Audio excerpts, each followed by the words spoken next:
আকবর বিষ্ণুর মাথায় পিস্তল ঠেকালো। মেধা আর বিষ্ণু বোকা বনে চলে গেল। গুদামের সব লোক হাতে বন্দুক নিল। বিষ্ণু মেধা উপরে হাত তুলেছে। অঙ্কিতা বলল, তোর বসের প্ল্যান সব জেলে বসে করিস। তোর লোকদের বল বন্দুক সব ফেলে দিয়ে বাহির হয়ে যেতে, না হলে তোকে গুলি করে দেব।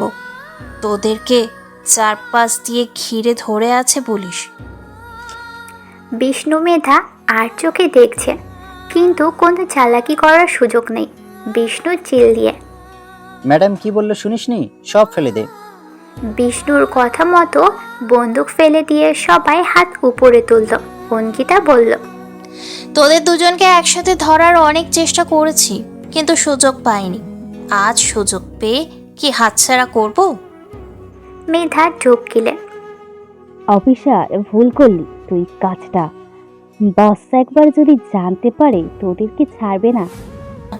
ভুল ঠিক আমি বুঝি না। এখন চল, তোদের বসের কি অবস্থা করব তা পরে দেখতে পাবি। চল।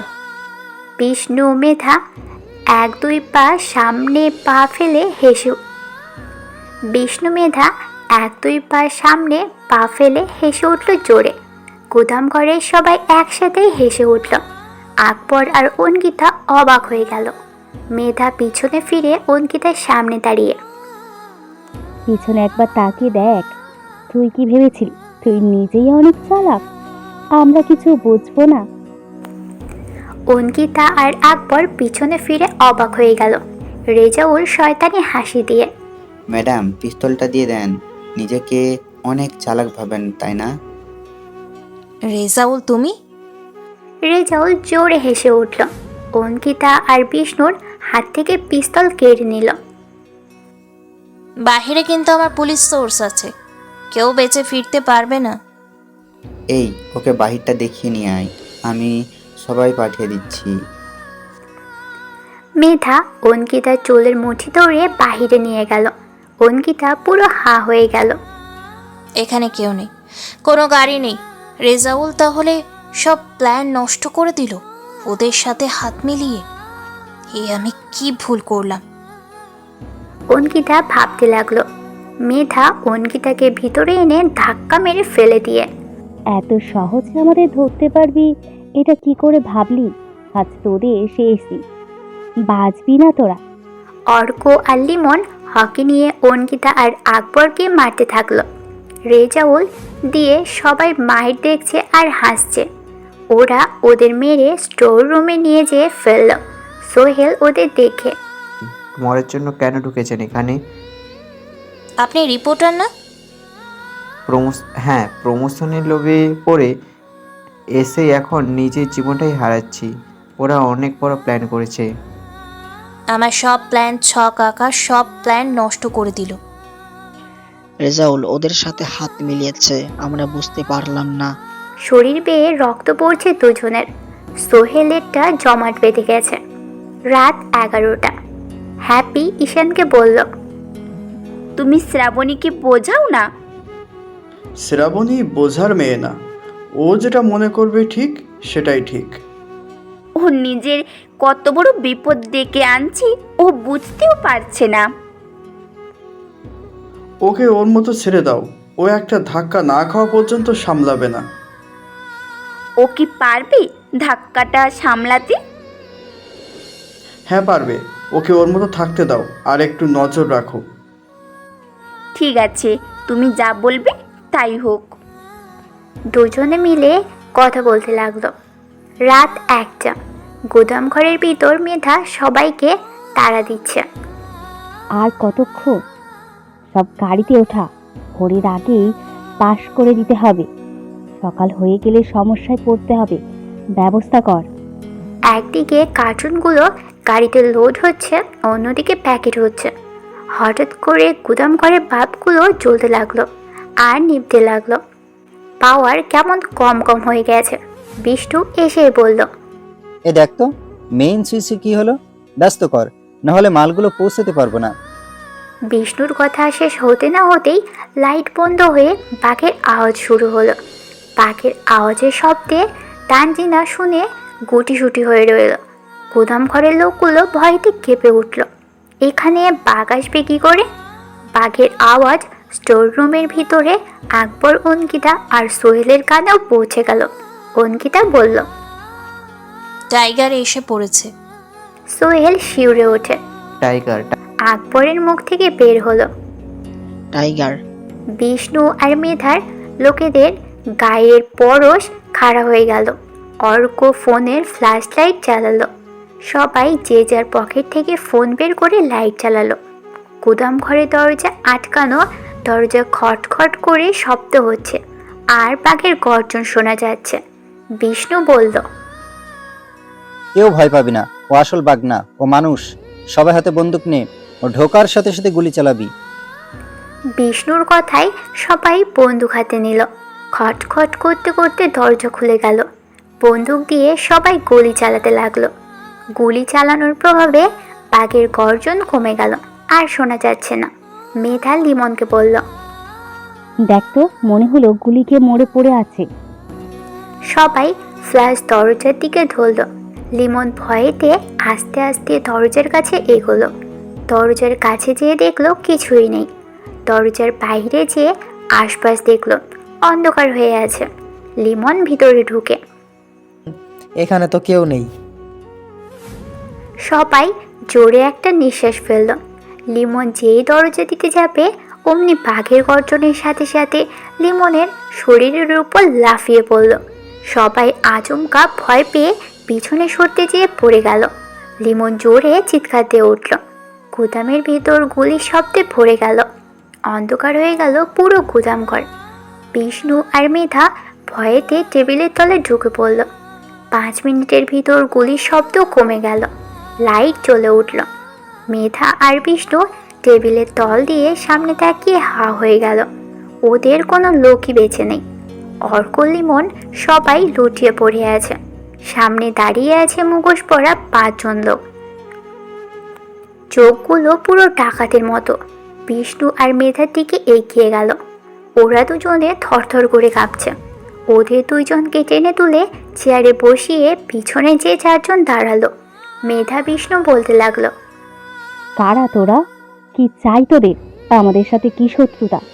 তোরা আমাদের মেরে বাঁচতে পারবি না, মরতে হবে তোদেরকে। সবাই মরবি, কেউ বাঁচতে পারবি না কেউ। কেউ কোনো কথা বলে না, চুপ হয়ে দাঁড়িয়ে রইল। স্টোর বাহির থেকে আটকানো, তাই অঙ্কিতা, আকবর, সোহেল দরজার কাছে কান দিল। সোহেল বলল, টাইগারকে আমাদের অনুভব করা ছাড়া আর কিছুই করার নেই। ওকে আমরা দেখতে পারবো না। টাইগার ভিতরে ঢুকছে। ভেতরে ঢুকে চেয়ারে বসলো। বিষ্ণু আর মেধা অবাক হয়ে চেয়ে আছে। মুখোশ পরা লোকটাকে দেখে বিষ্ণু বলল, কে তুই? টাইগার। আমাদের সাথে তোর কিসের শত্রুতা? তোর সাথে কোনো শত্রুতা নেই, কিন্তু শত্রুতা তৈরি করে নিয়েছিস। তোদেরকে যা বলবো তোরা সব ঠিকঠাক উত্তর দিবি, তাহলে তোরা বাঁচতে পারবি। কি কথা? তোদের বসকে, তোদের বসের আর কোথায় কোথায় ডেরা আছে, তোদের আর কোথায় ডেরা আছে? আমরা জানি না, আমরা কিছু জানি না। টাইগার চোখ ইশারা করতে একজন একটা বক্স নিয়ে আসলো। বক্স থেকে হাতুড়ি পেরেক প্লাস বের করে সামনে রেখে, বলবি না নাকি? না, আমরা কিছু জানি না, আমরা কিছু জানি না। টাইগার প্লাস দিয়ে বিষ্ণুর আঙুলের নখ উঠিয়ে ফেলল। বিষ্ণু জোরে চিৎকার দিয়ে উঠল। মেধা থরথর করে কাঁপছে। মেধার এক হাত দিয়ে টেবিলের উপর রেখে পেরেক মারল। মেধা চিল্লিয়ে উঠল। টাইগার গম্ভীর গলায় বলল, বলবি নাকি আরো? বিষ্ণু হাঁপাতে হাঁপাতে, বলছি। টাইগার উঠে দাঁড়ালো। মেধা আর বিষ্ণু সব কিছু বলতে লাগলো। বলা শেষে মেধা বলল, আমরা কখনো তাকে দেখিনি। তার সাথে আমাদের ফোনেই যোগাযোগ হয় বেশি, এর থেকে বেশি তার খোঁজ জানি না। বিষ্ণুর ফোন বেজে উঠল। একজন বিষ্ণুর ফোন তুলে বিষ্ণুর সামনে ধরল। বিষ্ণু বলল, বস ফোন দিয়েছে। টাইগার ফোনটা নিয়েই রিসিভ করতে ফোনের ওপাশ থেকে, গাড়ি কি ছেড়েছিস? কোনো অসুবিধা হয়নি তো? ঠিক মতো পৌঁছাবে তো? ওপাশের লোকটা কোনো সারা শব্দ না পেয়ে, বেশনো কি হয়েছে কথা বল। টাইগার রেগে। তুই শেষ, তোর লোকও শেষ। তুই কে আমি তা জানি না। যদি সাহস থাকে সামনে আয়। ওপাশ থেকে থমকে। কে তুই? টাইগার। টাইগার নামটা শুনতেই হাত থেকে ফোনটা পড়ে গেল। টাইগার বলল, তোর সব কিছু ধ্বংস করে দেব, তুই পুরো নিঃস্ব হয়ে যাবি। পারলে আটকে দেখা এই টাইগারকে। টাইগার কথাটা বলেই ফোনটা কেটে দিল। ওপাশের লোকটা চিল্লিয়ে বলতে লাগলো, টাইগার আমি তোকে ছাড়বো না। তুই আমার সব শেষ করে দিয়েছিস। তোকে আমি ছাড়বো না। আমি আসতেছি টাইগার তোকে মারতে। রেজাউল গুদাম ঘরের ভিতর ঢুকে অবাক হয়ে গেল। মুখোশ পরা লোকদের দেখে পালাতে যাবে তখনই একজন রেজাউলকে টেনে দেয়ালের সাথে বাড়ি মেরে ধরল। রেজাউলের মাথা ফেটে রক্ত পড়ছে। টাইগার পিছনে চারজনের দিকে তাকাতেই বিষ্ণু আর মেধাকে ধরল। মেধা বলল, মরার আগে একটিবার তোকে দেখতে চাই। তুই কে আর কেনই বা আন্ডারওয়ার্ল্ডের শত্রু তুই? টাইগার মুখ থেকে মুখোশটা সরিয়ে মুচকি হেসে দিল। বিষ্ণু আর মেধা হা হয়ে গেল। সাথে সাথে মুখের ভিতর দিয়ে গুলি চলে গেল। টেবিলের উপর লুটিয়ে পড়ল। স্টোররুমের দরজা খুলে দিয়ে সবাই চলে গেল। গুদাম ঘর পুরো অন্ধকার হয়ে গেল। অঙ্কিতা, আকবর, সোহেল দরজা খোলা পেয়ে কষ্টে বাইরে বের হলো। সারা ঘর অন্ধকার। এর ভিতর পুলিশের হেড অফিসার ফোর্স নিয়ে চলে আসলো। বাহিরে পুলিশের গাড়ির শব্দ। গোদাম ঘরের লাইট জ্বলতেই হা হয়ে গেল। হেড অফিসার অঙ্কিতা আকবরকে দেখে, তোমাদের এই অবস্থা কিভাবে হলো? স্যার, রেজাউল আমাদের সব প্ল্যান নষ্ট করে দিলে। ওদের সাথে হাত মিলিয়ে আমাদের সব প্ল্যান বলে দিচ্ছে। ওরা আমাদের ধরে মেরে স্টোর রুমে আটকে রেখেছিল। তাহলে এদের মারলো কে? টাইগার এসে সবাইকে মেরে চলে গেল। দেখেছো টাইগারকে? চিনতে পারছো? টাইগারকে দেখা যায় না, শুধু অনুভব করা যায়। অনুভবে টাইগারকে খুঁজে পাওয়া যায় স্যার। সোহেল বেহুশ হয়ে পড়ল। হেড অফিসার বলল, এই ওদের হাসপাতালে নিয়ে যাও আর সব জায়গায় খুঁজে দেখো কোথাও কেউ আছে কিনা। জি স্যার। অঙ্কিতা, সোহেল আর আকবরকে নিয়ে গাড়িতে উঠিয়ে হসপিটালে নিয়ে চলে গেল। হেড অফিসার তানজিনাকে গাড়ির ভিতর বাঁধা অবস্থায় দেখে গাড়ির ভিতর থেকে সব বাঁধন খুলে দিল। তানজিনা বেহুশ হয়ে ঢলে পড়ে। হেড অফিসার তানজিনাকে গাড়িতে উঠিয়ে দেয়। তানজিনাকে নিয়ে হসপিটালে চলে গেল। মিডিয়ার লোকজন এসে হাজির হলো গুদামঘরের সামনে। নিউজ করতে লাগলো। লাশগুলো একে একে সব গাড়িতে উঠালো। ভোর হতে না হতে ফায়ার সার্ভিসের কর্মীরা গাড়ি নিয়ে ছুটছে। অনেক গুদামে বাড়িতে আগুন লেগেছে। আগুন লাগার পর থেকে ব্লাস্ট হওয়ার ঘটনা ঘটছে। একটা নির্দিষ্ট স্থানে সংকেত দেওয়া, সেখানে ফায়ার সার্ভিসের গাড়ি যেয়ে থামলো। সবাই অবাক। সুন্দর করে লেখা আছে, এরপরে আর যাবেন না, তাহলে বোমের সাথে উড়ে যাবেন। পুড়তেছে যখন পুড়তে দেন, এগুলো দেশের জন্য ভয়ঙ্কর, তাই আগুন নেমে আর ভয়ঙ্কর করবেন না। মুক্তি করে দেব দেশের ডাকাতদের হাত থেকে। লেখাটা আর কেউ বলতে পারে না। সবাই ধারণা করে নিল টাইগারের কাজ। হেড অফিসারের কাছে ফোনের উপর ফোন আসতেই থাকলো। হেড অফিসার অতিষ্ঠ হয়ে, এই টাইগার তো একটু শান্তি দেবে না, একের পর একটা ঘটনা ঘটিয়ে যাচ্ছে, অতিষ্ঠ হয়ে গেলাম। হেড অফিসার মিডিয়ার সামনে দাঁড়িয়ে বলতে লাগলো, আমাদের প্ল্যান আগে থেকে সব করা ছিল। অঙ্কিতার নেতৃত্বে এখানে একটা টিম আসে। অঙ্কিতা ঠিকমতো সব প্ল্যান সাজালে ও আমাদের ডিপার্টমেন্টের একজন আগে থেকে ওদের কাছে বিক্রি হয়ে গেছিল। সে সব প্ল্যান নষ্ট করে দেয়। এতে আহত হয় আমাদের 2 অফিসার। টাইগার এখানে এসে ওদের না মারলে হয়তো অনেক বড় দুর্ঘটনা ঘটে যেত, কিন্তু ও এসে সবাইকে মেরে বাঁচিয়ে দিয়ে গেছে আমাদের 2 অফিসারকে। নিউজ ফিড, সোহেল আর একটা মেয়েকে ধ্বংস করে দিয়ে সব চোরাকার বাড়ি। আমরা ওদেরকে হাসপাতালে প্রেরণ করেছি উচ্চ চিকিৎসা দেওয়ার জন্য। হেড অফিসার চলে গেল। মিডিয়া যে যার মতো নিউজ করতে লাগলো। আগুন লাগার খবর পেয়েও ছুটল সবাই। সকাল 10টা, আবির কলেজে ঢুকতেই শ্রাবণী আবিরের পথ আটকিয়ে ধরল। আগুন লাগার খবরে সব নিউজে দেখে আড়ালে থাকা ফোনের ওপাশে থাকা লোকটা বলতে লাগলো, আমার সব শেষ করে দিলে টাইগার, আমাকে ফকির বানিয়ে দিলে, আমি তোকে ছাড়বো না। আমার সব প্ল্যান নষ্ট করে দিলে আমি সব ধ্বংস করে দিব, সব কিছুই ধ্বংস করে ফেলবো। তোকে আমি শেষ করে আমার সব সাম্রাজ্য আবার গড়ে তুলব। লোকটা পাগল হয়ে গেল। ঘরের সব কিছু রাগেতে ভাঙতে শুরু করলো। লোকটার লোকজন এসে বলল, বসো বসো, কি হয়েছে? দেশে যাওয়ার ব্যবস্থা কর, সবাইকে আসতে বল, আমি সব ধ্বংস করে দিব। আমার চোখের ঘুম কেড়ে নিয়েছে, ছাড়বো না আমি ওকে কখনো। চোখের সামনে সবকিছু পুড়ে যেতে দেখলো সবাই। শব্দগুলো শেষ হতে না হতেই ফায়ার সার্ভিসের কর্মীরা ঢুকে আগুন নিয়ন্ত্রণে নিয়ে চলে আসলো। ততক্ষণে সব পুড়ে ছাই হয়ে গেল।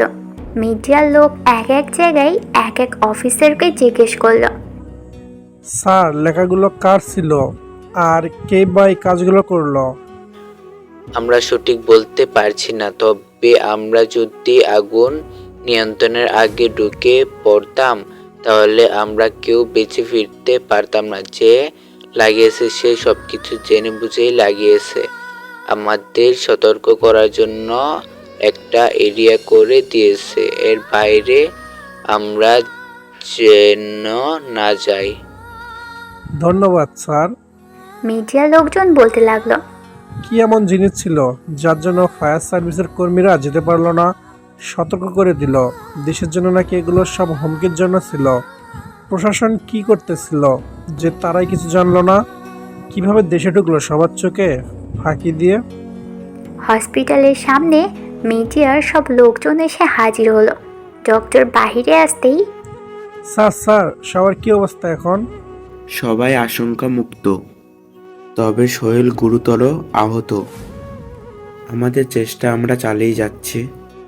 সকাল 10টা, আবির কলেজে ঢুকতেই শ্রাবণী আবিরের পথ আটকিয়ে ধরে, গতকাল রাতে কই ছিলি? কখন? সন্ধ্যার পর। চা খেতে গিয়েছিলাম। তাহলে ফোনটা অফ করে রাখছিলি কেন? তুই জানিস না সন্ধ্যার পর আমার সাথে থাকবি? আবির আমতা আমতা করে, চাপা লেগে বন্ধ হয়ে গেছিল। দেখি তোর ফোনটা। আবির ফোনটা বের করতেই শ্রাবণী ফোনটা নিয়ে জোরে আছাড় মারে। ভাঙাড়িয়ে চালাতে হবে না, চল আমার সাথে। আবির শ্রাবণীর দিকে অবাক হয়ে তাকিয়ে বলল। শ্রাবণী আবিরের হাত ধরে টেনে নিয়ে চলে গেল। হ্যাপি, সিন্ধিহা, রিফা, তানজিনা হসপিটালের খবর পেয়ে ছুটে গেল। তানজিনার বেডে ঢুকে হ্যাপি তানজিনাকে বলল, কি হয়েছে? তোরা হাসপাতালে কেন? তানজিনা সিন্ধিহার দিকে তাকিয়ে, তুই আমাকে মাফ করে দিস, তোর কথা শুনলে আজকে আমি এখানে থাকতাম না। রিফা অবাক হয়ে, কি হয়েছে? লিমন আমাকে ঠকিয়েছে, ও অনেক খারাপ, আমাকে বিক্রি করে দিছিল। ওদের মাদক অস্ত্রের ব্যবসা ছিল, মেয়েদের পাচার করে। তানজিনা কথাগুলো বলে কান্না করে দিল। সিন্ধিহা তানজিনার হাত ধরে, যা হয়েছে ভুলে যা, ভুল তো মানুষ মাত্রই হয়। কিন্তু তুই হাসপাতালে কি করে? সেই লিমন কোথায় বল আমাকে, ওদের এমন অবস্থা করব। ওরা কেউই বেঁচে নেই। সবাই অবাক হয়ে, বেঁচে নেই মানে? টাইগার ওদের মেরে ফেলেছে। বিষ্ণু আর মেধাকে নির্মমভাবে মেরেছে। টাইগার খুব হিংস্র। সবাই অবাক হয়ে, তুই টাইগারকে দেখেছিস? হ্যাঁ দেখেছি, কিন্তু মুখোশ পরা ছিল। আমি গাড়ির ভিতর থেকে সব দেখেছি। ওদের নির্মমভাবে মারতে দেখে আমি বেহুশ হয়ে যাই। চোখ খুলে দেখি এখানে। টাইগারের জন্য আমি বেঁচে ফিরতে পেরেছি, না হলে আর কোনোদিন তাদের সাথে দেখা হতো না। আমি মিডিয়ার সামনে যাব না। মিডিয়ার সামনে গেলে বাবার মান সম্মান সব শেষ হয়ে যাবে। সবাই অবাক হয়ে গেল। তানজিনা তাহলে টাইগারকে মুখোশ পরা অবস্থায় দেখেছে। ঠিক আছে, চিন্তা করিস না, তোকে মিডিয়ার সামনে যেতে হবে না। হ্যাপি ডক্টরের সাথে কথা বলে তানজিনাকে নিয়ে চলে গেল। মিডিয়ার লোক বুঝতেই পারল না তানজিনা ওখানে ছিল। শ্রাবণী আবিরকে নিয়ে ফোনের দোকানে নিয়ে যেয়ে একটা ফোন কিনে দিল। আবির বলল, আমি এই ফোন চালাতে পারি না, আমি নেব না। শ্রাবণী আবিরের দিকে রাগীভাবে তাকিয়ে, তোকে যা দিচ্ছি তাই নি, চলাচলি সব করে শিখে নিবি, চুপ থাক। শ্রাবণীর রাগী দৃষ্টি দেখে আবির ফোনটা নিতে বাধ্য হলো। শ্রাবণীর ফোন বেজে উঠল। ফোনের স্ক্রিনে আমির সাহেবের নাম্বার ভাসছে। শ্রাবণী ফোনটা রিসিভ করতেই আমির সাহেব বলল, মামুনি, অনেক বড় একটা সমস্যায় পড়ে গেছি। শ্রাবণী অবাক হয়ে, কি হয়েছে বাবা? আমাদের দুটো গোডাউন ভাড়া দিচ্ছিলাম, ওই দুটো পুড়ে গেছে। পুলিশ আমাকে তলব করেছে, আমি দেশে ফিরতেছি। পুড়েছে তো আজকে তলব করবে কেন? গুদাম ঘরের ভেতরে কি 2 নম্বরে মালামাল ছিল। যাকে ভাড়া দিচ্ছিলাম তার কোনো খোঁজ নেই। তারা মনে করছে এসব আমার জিনিস। ঠিক আছে ড্যাডি, চিন্তা করো না, আমি দেখছি দিকটা। ফোনটা কেটে দিল। আবির জিজ্ঞেস করল, কি হয়েছে? আর বলিস না, বাবার গোডাউন কাকে না কাকে ভাড়া দিয়েছে, সেখানে নাকি সব ছিল, আগুনে পড়ে গেছে। বাবাকে পুলিশে ডেকেছে, কোনো ঝামেলা নিশ্চয়ই পাকাবে। শ্রাবণী চিন্তায় পড়ে গেল। কি করবে না করবে ভেবে পাচ্ছে না সে। শ্রাবণী সব থেকে বের হয়ে, তুই বাসায় যা, আমি দেখি কিছু করতে পারি কিনা। আমি সাথে থাকি? না, তোর কষ্ট করতে হবে না। আমার তো কাজ নেই, আপনাদের সাথে থেকে যদি দুপুরে একটু ভালো মন্দ খেতে পারি। উফ, আমি রয়েছি এক চিন্তায়, আর ও আছে খাওয়া নিয়ে। চল। শ্রাবণী আবিরকে নিয়ে চলে গেল। সোহেলের বস হসপিটালে চলে আসলো। সোহেলের জ্ঞান ফিরেছে। সোহেলের বস সোহেলকে ধমক দিয়ে, কি দরকার ছিল এত রিস্ক নিয়ে কাজটা করার? স্যার, প্রমোশনের লোভে। স্যার, তুমি আমাকে বলতে পারতে, আমি তোমার প্রমোশন করে দিতাম। আর যদি তোমার কিছু হতো, তোমার পরিবার কি জবাব দিতাম? স্যার, ম্যানেজারকে অনেক বলেছি। সে বলেছে নতুন কোনো আপডেট নিউজ দাও, যা কোনো চ্যানেলে দেখাবে না, তাহলে আমার প্রমোশন হবে। সেই লোকটা আর হাতছাড়া করতে চাইনি। বস রেগেছে। ম্যানেজারকে দেখতেছি আমি প্রমোশনের জন্য নিজের জীবনটাই দিয়ে দিচ্ছিলাম। সোহেল কিছু বলে না। বস বলল, বাইরে মিডিয়ার সব লোক দাঁড়িয়ে আছে, তোমার সাথে কথা বলবে। ঠিক আছে। সোহেলকে হুইল চেয়ারে বসিয়ে বাইরে নিয়ে আসলো। অঙ্কিতা আকবরকেও নিয়ে এসেছে।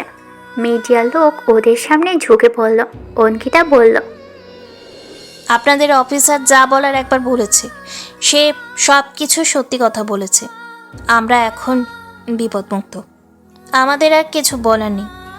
ম্যাডাম, টাইগার এসে আপনাদের বাঁচালো, আপনারা তাকে দেখেননি? না, আমরা স্টোররুমের ভেতরে আটকা ছিলাম। মিডিয়ার লোক সোহেলকে জিজ্ঞেস করলো, আপনি কিভাবে ওখানে গিয়েছিলেন? গোপনে তথ্যে ভিডিওতে সব কিছু ঠিক মতোই ছিল। সব রেকর্ড করে যখন আসতে যাব তখন ওদের হাতে ধরা পড়ে যায়। আমাকে নিম্নভাবে অত্যাচার করে, আমার একটা আঙুল কেটেও ফেলেছে।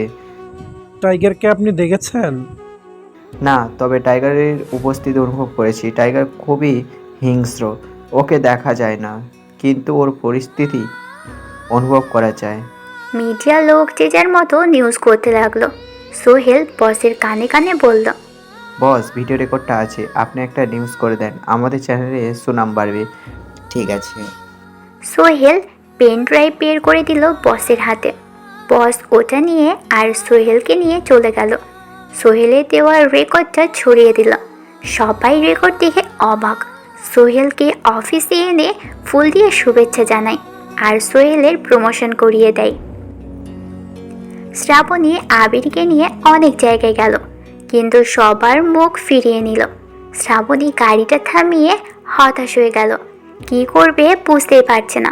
আবির বলল, দুপুর হয়ে বিকাল হয়ে গেল, আমার খিদে লেগেছে, খেতে দেবেন না? এভাবে আরও কত জায়গায় যাবেন? শ্রাবণী আবিরের দিকে রাগীভাবে তাকিয়ে, মাথা গরম করবি না। খিদে লেগেছে, আমার কাছে একটা বুদ্ধি আছে। কি বুদ্ধি? খালি পেটে তো আর বুদ্ধি বের হয় না, পেট ভরলেই বুদ্ধি বের হয়। উফ, তোরে নিয়ে বাঁচি না। চল জন্মের খাওয়া খাওয়াবো। শ্রাবণী আবিরকে নিয়ে একটা হোটেলে যায়। শ্রাবণী আবিরের জন্য খাবার অর্ডার করলো। ওয়েটার এসে খাবার নিয়ে গেল। শ্রাবণী বলল, নে খা, কত খেতে পারিস। আবির খাবার নিয়ে খাওয়া শুরু করে দিয়ে, আপনি খাবেন না? না, আমি চিন্তায় পাচ্ছি না আর খাওয়া। খালি পেটে বলে চিন্তা বেশি হচ্ছে, ভরা পেটে চিন্তা হবে না। শ্রাবণী বিরক্ত হয়ে, উফ ভাই, তুই চুপচাপ খা তো, আমাকে জ্বালাস না। আবির চুপচাপ ঝড়ের বেগে খেয়ে নিল। শ্রাবণী অবাক হয়ে আবিরের খাওয়া দেখে। তোর পেট না অন্য কিছু? আবির একটা ঢুক গেলে, অনেক দিন পর ভালো খাবার পেলাম, তাই একটু কলিজা ডুবিয়ে খেলাম। শ্রাবণী উঠে বিল দিতে গেল। আবির হাত ধুতে গেল। বিল নিয়ে শ্রাবণী গাড়ির কাছে যেয়ে দাঁড়ালো। আবির কিছুক্ষণ পর আসলো। শ্রাবণী গাড়িতে উঠতে যাবে, তখনই ফোনটা বেজে ওঠে। শ্রাবণীর ফোনটা রিসিভ করতেই আমির সাহেব বলল, মামনি, সব ঝামেলা মিটে গেছে। এর ভেতরে আমার কোনো হাত নেই, প্রমাণ হয়ে গেছে। শ্রাবণী খবরটা শুনে মুখে হাসি ফুটে উঠল। আবির বলল, কি হয়েছে? সব সমস্যা শেষ হয়ে গেছে। শ্রাবণী অনেক খুশি হলো। শ্রাবণী পেটে হাত দিয়ে, খিদে লেগেছে, খেয়ে আসি। আচ্ছা, আমি এখানে দাঁড়িয়ে যাচ্ছি। না, চল আমার সাথে। আপনি গেলে যদি আবার খিদা লাগে? খাবি? আবির হাসলো। শ্রাবণীর সাথে গেল। পরের দিন সকালে আবির আর শ্রাবণী হাসি মুখেই কথা বলতে বলতে কলেজের ভিতর ঢুকতেই তানজিনা ওদের সামনে দাঁড়িয়ে আবিরের দিকে হাত বাড়িয়ে, আমি তানজিনা, আমরা কি বন্ধু হতে পারি? শ্রাবণী আবির অবাক হয়ে গেল।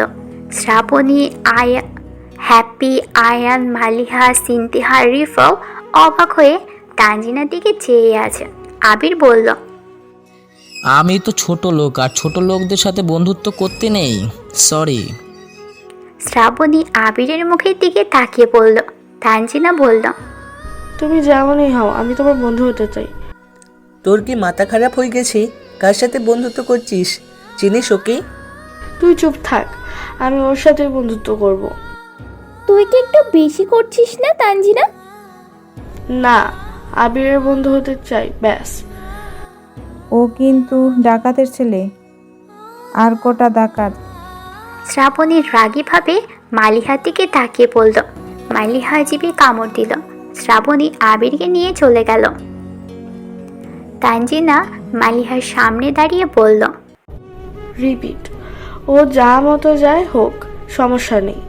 আর তোরা কেমন মানুষে, তোদের দুজনকে বাঁচালো আর তোরাই কিনা ওর দিকে আঙুল তুললি? ও খারাপ হতো তাহলে তোদের বাচ্চাতে এগিয়ে যেত না। আর তো অনেক মানুষ ছিল, তারা কেন এগিয়ে আসলো না? মালিহা আয়ান মাথা নিচু করে নিল। তানজিনা বলল, আমি ওর সাথে বন্ধুত্ব করব, তোরা থাক। মাথা আসলেই খারাপ হয়ে গেছে। আবির আর শ্রাবণী বসে আছে। তানজিনা ওদের মাঝখানে বসে, আমরা আজ থেকে ফ্রেন্ডস, ঠিক আছে? আবির অবাক, শ্রাবণীও অবাক। বন্ধুত্ব করার জন্য আজকে এত পাগল কেন? তানজিনার অন্য কোনো মতলব নেই তো? শ্রাবণী আবিরকে উঠতে বলে তানজিনাকে বলল, তোর সাথেও কখনো বন্ধুত্ব করবে না, আর না তোদের কারো সাথে। অপমান করার খুব ইচ্ছে, কোনো দরকার নেই। শ্রাবণী আর আবির চলে গেল। তানজিনা ঠায় দাঁড়িয়ে রইল। দেখতে দেখতে 7 দিন কেটে গেল। এই 7 দিনে মানুষেরা সুন্দর করে জীবনযাপন করছে, আর কোনো সমস্যার মুখে পড়েনি কেউ। 7 দিন পর অঙ্কিতা, আকবর থানায় এসে কাজে জয়েন করলো। সোহেলও মিডিয়ায় জয়েন করলো। অঙ্কিতা বসে আছে। আকবর একটা ফাইল এনে অঙ্কিতার সামনে দিল। ফাইলটা খুলতেই অঙ্কিতা অবাক হয়ে, আবারও মিয়া সাহেবের ফাইল? তখন তো সমস্যা ছিল, এখন তো সমস্যা নেই। আর না আছে বেঈমানের কোনো লোক যে এখন আটকাতে পারবে। কি আছে এই মিয়া সাহেবের কেসে? অনেক রহস্য ম্যাডাম, ফাইলটা দেখেই বুঝতে পারবেন। আর আমি চাই এই কেস ফাইলটা দিয়েই শেষ হয়ে যাক। সব অন্যায় অবিচার আর সবাই সব সত্য জানুক। ঠিক আছে। আকবর চলে গেল। অঙ্কিতা ফাইলটা বের করতেই প্রথমে একটা গ্রামের দৃশ্য, ফুটফুটে একটা বাচ্চা, তার দুই পাশে বাচ্চাটার মা বাবা, মিয়া সাহেব আর বিবি বেগম ও তাদের ছেলে নীল। অঙ্কিতা ফাইলের ভিতর ডুবে গেল। মিয়া সাহেব ছিলেন গ্রাম প্রধান, তার স্ত্রী বিবি বেগম ছিলেন খুবই বুদ্ধিমতী। গ্রামের যে কোনো ঝামেলায় মিয়া সাহেব ঝামেলা মিট করে দিত, আর বিবি সাহেব যে কোনো সমস্যা সমাধানে বুদ্ধি দিত। সবাই মিয়া সাহেবকে সম্মান করে, তার কথা সবাই শুনত। ছোট্ট গ্রাম সবাই হাসি খুশিভাবেই জীবনযাপন করত। মিয়া সাহেব সবার কাজের যোগান দিয়ে দিতেন। মাসে 6 মাস গ্রামে চাষবাস করত আর 6 মাস ইট ভাটাই। গ্রাম্য মানুষেরা কাজে খুবই পারদর্শী। সবাই মিয়া সাহেবকে বিশ্বাস করত আর মেনে চলত। দেখতে দেখতেই 1 বছর কেটে গেল। 1 বছর পর গ্রামে শহরের সাহেবদের গাড়ি ঢুকেছে। সোজা এসে মিয়া সাহেবের বাসার সামনে থামলো। গ্রামের লোকজন সবাই অবাক হয়ে চেয়ে চেয়ে দেখল। গাড়ি থেকে আদি নামলো। মিয়া সাহেব আদিকে দেখে খুব খুশি হয়ে গেল। বন্ধু, তুই মনে আছে আমাকে? মনে আছে বলেই তো সোজা তোর গ্রামে চলে আসলাম। তা বেশ ভালোই আছিস শুনলাম গ্রামের মানুষদের নিয়ে। হ্যাঁ রে, এরাই তো সব আমার। তোর লোকজন শুনলাম আমার ভাড়ায় কাজ করে। তুই নাকি সব লোক দিয়ে আমার ভাড়াকে দাঁড় করিয়েছিস। তোর এই ঋণ আমি কখনো শোধ করতে পারবো না। তোর নাম শুনে আর বিদেশে থাকতে পারলাম না। চলে আসলাম দেশে আমার পুরনো বন্ধুর সাথে দেখা করতে। মিয়া সাহেব আদির কথা শুনে অনেক খুশি হয়ে গেল। বিবি সাহেব খাবার জল এনে ওদের সামনে রাখলো। মিয়া সাহেব আদির সাথে পরিচয় করিয়ে দিল। আদি কিছুক্ষণ কথা বলে চলে গেল। পরের দিন মিয়া সাহেব ফসলের জমিতে কাজ করছেন। আদি গাড়ি থেকে ফসলের জমিতে পা দিল। কাদার ভেতর দিয়ে হেঁটে আসছে। মিয়া সাহেব অবাক হয়ে চেয়ে রইল। আদি আসতেই মিয়া সাহেব বলল, তোর জামা কাপড়ে তো কাদা লেগে গেল। আরে কি হয়েছে, আমরা তো মাটির মানুষ। তুই সত্যি অনেক বদলে গেছিস। যে আদি কখনো জুতা খুলে হাঁটেনি, সে আজ কাদায় হাঁটছে। সময়ের সাথে সব বদলে যায়। আমরা যদি শ্রমিকদের কষ্ট না বুঝি তাহলে বুঝবে কে? মিয়া সাহেব আদির কথায় খুশি হলো। আদি বলল, আমার একটা ফ্যাক্টরি আছে, কিছু লোকের প্রয়োজন। যদি তোর এখান থেকে কিছু লোক ম্যানেজ করে দিতে পারতি। আরে কি বলিস, অবশ্যই দিব। চল তোকে নিয়ে সবার সাথে কথা বলি। মিয়া সাহেব আদিকে নিয়ে জমি থেকে উঠে সবাইকে ডেকে জড়ো করে বলল, আমার বন্ধুর একটা ফ্যাক্টরি আছে। তোমরা যারা ওখানে কাজ করতে চাও বলো, বেতন ভালোই দিবে। আমি লোক বেছে নিব, কাজ শিখিয়ে নিব, বেতনে সবাই সন্তুষ্টি হবেন। সবাই সম্মতি দিল। আদি বলল, তাহলে আজ রাতের গাড়িতে 20 জনকে পাঠিয়ে দে। হ্যাঁ হ্যাঁ, ঠিক আছে। মিয়া সাহেব সবার সাথে কথা বলে 20 জনকে নিল। সবাইকে 9টার ভিতরে এসে হাজির হতে বলেছে। সবাই চলে গেল। রাত 9টায় সবাই জায়গা মতো হাজির হলো। গাড়িতে উঠিয়ে দিল। সবাই হাসি মুখে বিদায় নিয়ে চলে গেল। রাত 2টা। গাড়ি হঠাৎ করে কষে ব্রেক করলো। বাসের ভিতর থাকা সবাই থরথর করে কাঁপতে লাগলো। বাসের সামনে ডাকাতের দল দেখে বাসের ভিতর সবাই ভয়েতে কাঁপতে লাগলো। বাসের ভিতর বন্দুক হাতে সবাই উঠে ড্রাইভারের মাথায় ঠেকিয়ে, যেই দিকে বলছি সেই দিকে চালাবি, উল্টো পথে নিবি তো সব শেষ করে ফেলবো। আর সব চুপ চিল্লাবি তো গুলি করে মাথার খুলে উড়িয়ে দেব। ড্রাইভার ডাকাত সর্দারের কথা মতো জঙ্গলের ভিতর নিয়ে গেল। ভিতরে থাকা মানুষগুলো ভয়েতে গুটিসুটি হয়ে থাকলো। বাস এসে জঙ্গলের ভিতর থামলো। সবাইকে লাইন ধরে নামালো। সবাইকে বলল, ফোন কর বাসায়। যে ফোন করতে রাজি হয়েছে বড় পাতলা কাঁচুলি দিয়ে পিঠে বাড়ি বাড়ছে জোরে। জামা ফেটে পিঠ ছিঁড়ে রক্ত বের হচ্ছে। সবার আর্তনাদ শুরু হলো। কে শুনবে এই আর্তনাদ এই গভীর জঙ্গলে?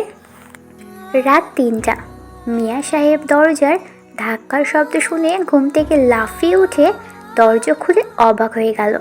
গ্রামের লোকজন কান্না করছে আর হাত জোর করে বলছে, প্রধান, আমাদের স্বামীদের ছেলেদের বাঁচান। ওরা ডাকাতের হাতে বন্দী হয়েছে। মুক্তিপণ দাবি করেছে, না দিতে পারলে ওরা মেরে ফেলবে। মিয়া সাহেব পুরোই অবাক হয়ে গেল। ডাকাতদের হাতে কিভাবে বন্দি হলো? ডাকাত আসলো কই থেকে? মিয়া সাহেব সবাইকে শান্ত হতে বলে, আমি ডাকাতদের সাথে কথা বলে সবাইকে ছাড়িয়ে আনবো, যতই টাকা লাগুক না কেন। আমার সাথে কথা বলাই দাও। একজন এসে মিয়া সাহেবের কাছে ফোন দিল। মিয়া সাহেব ফোনটা নিয়ে কানে ধরল। ওপাশ থেকে ডাকাত সর্দার বলল, গ্রাম প্রধান, তোর লোকেদের যদি জীবিত অবস্থায় পেতে চাস তাহলে আমাদের চাহিদা পূরণ কর।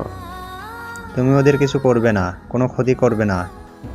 তাহলে আমার চাহিদা মতো টাকা দিবি। তোর লোক আছে কতজন?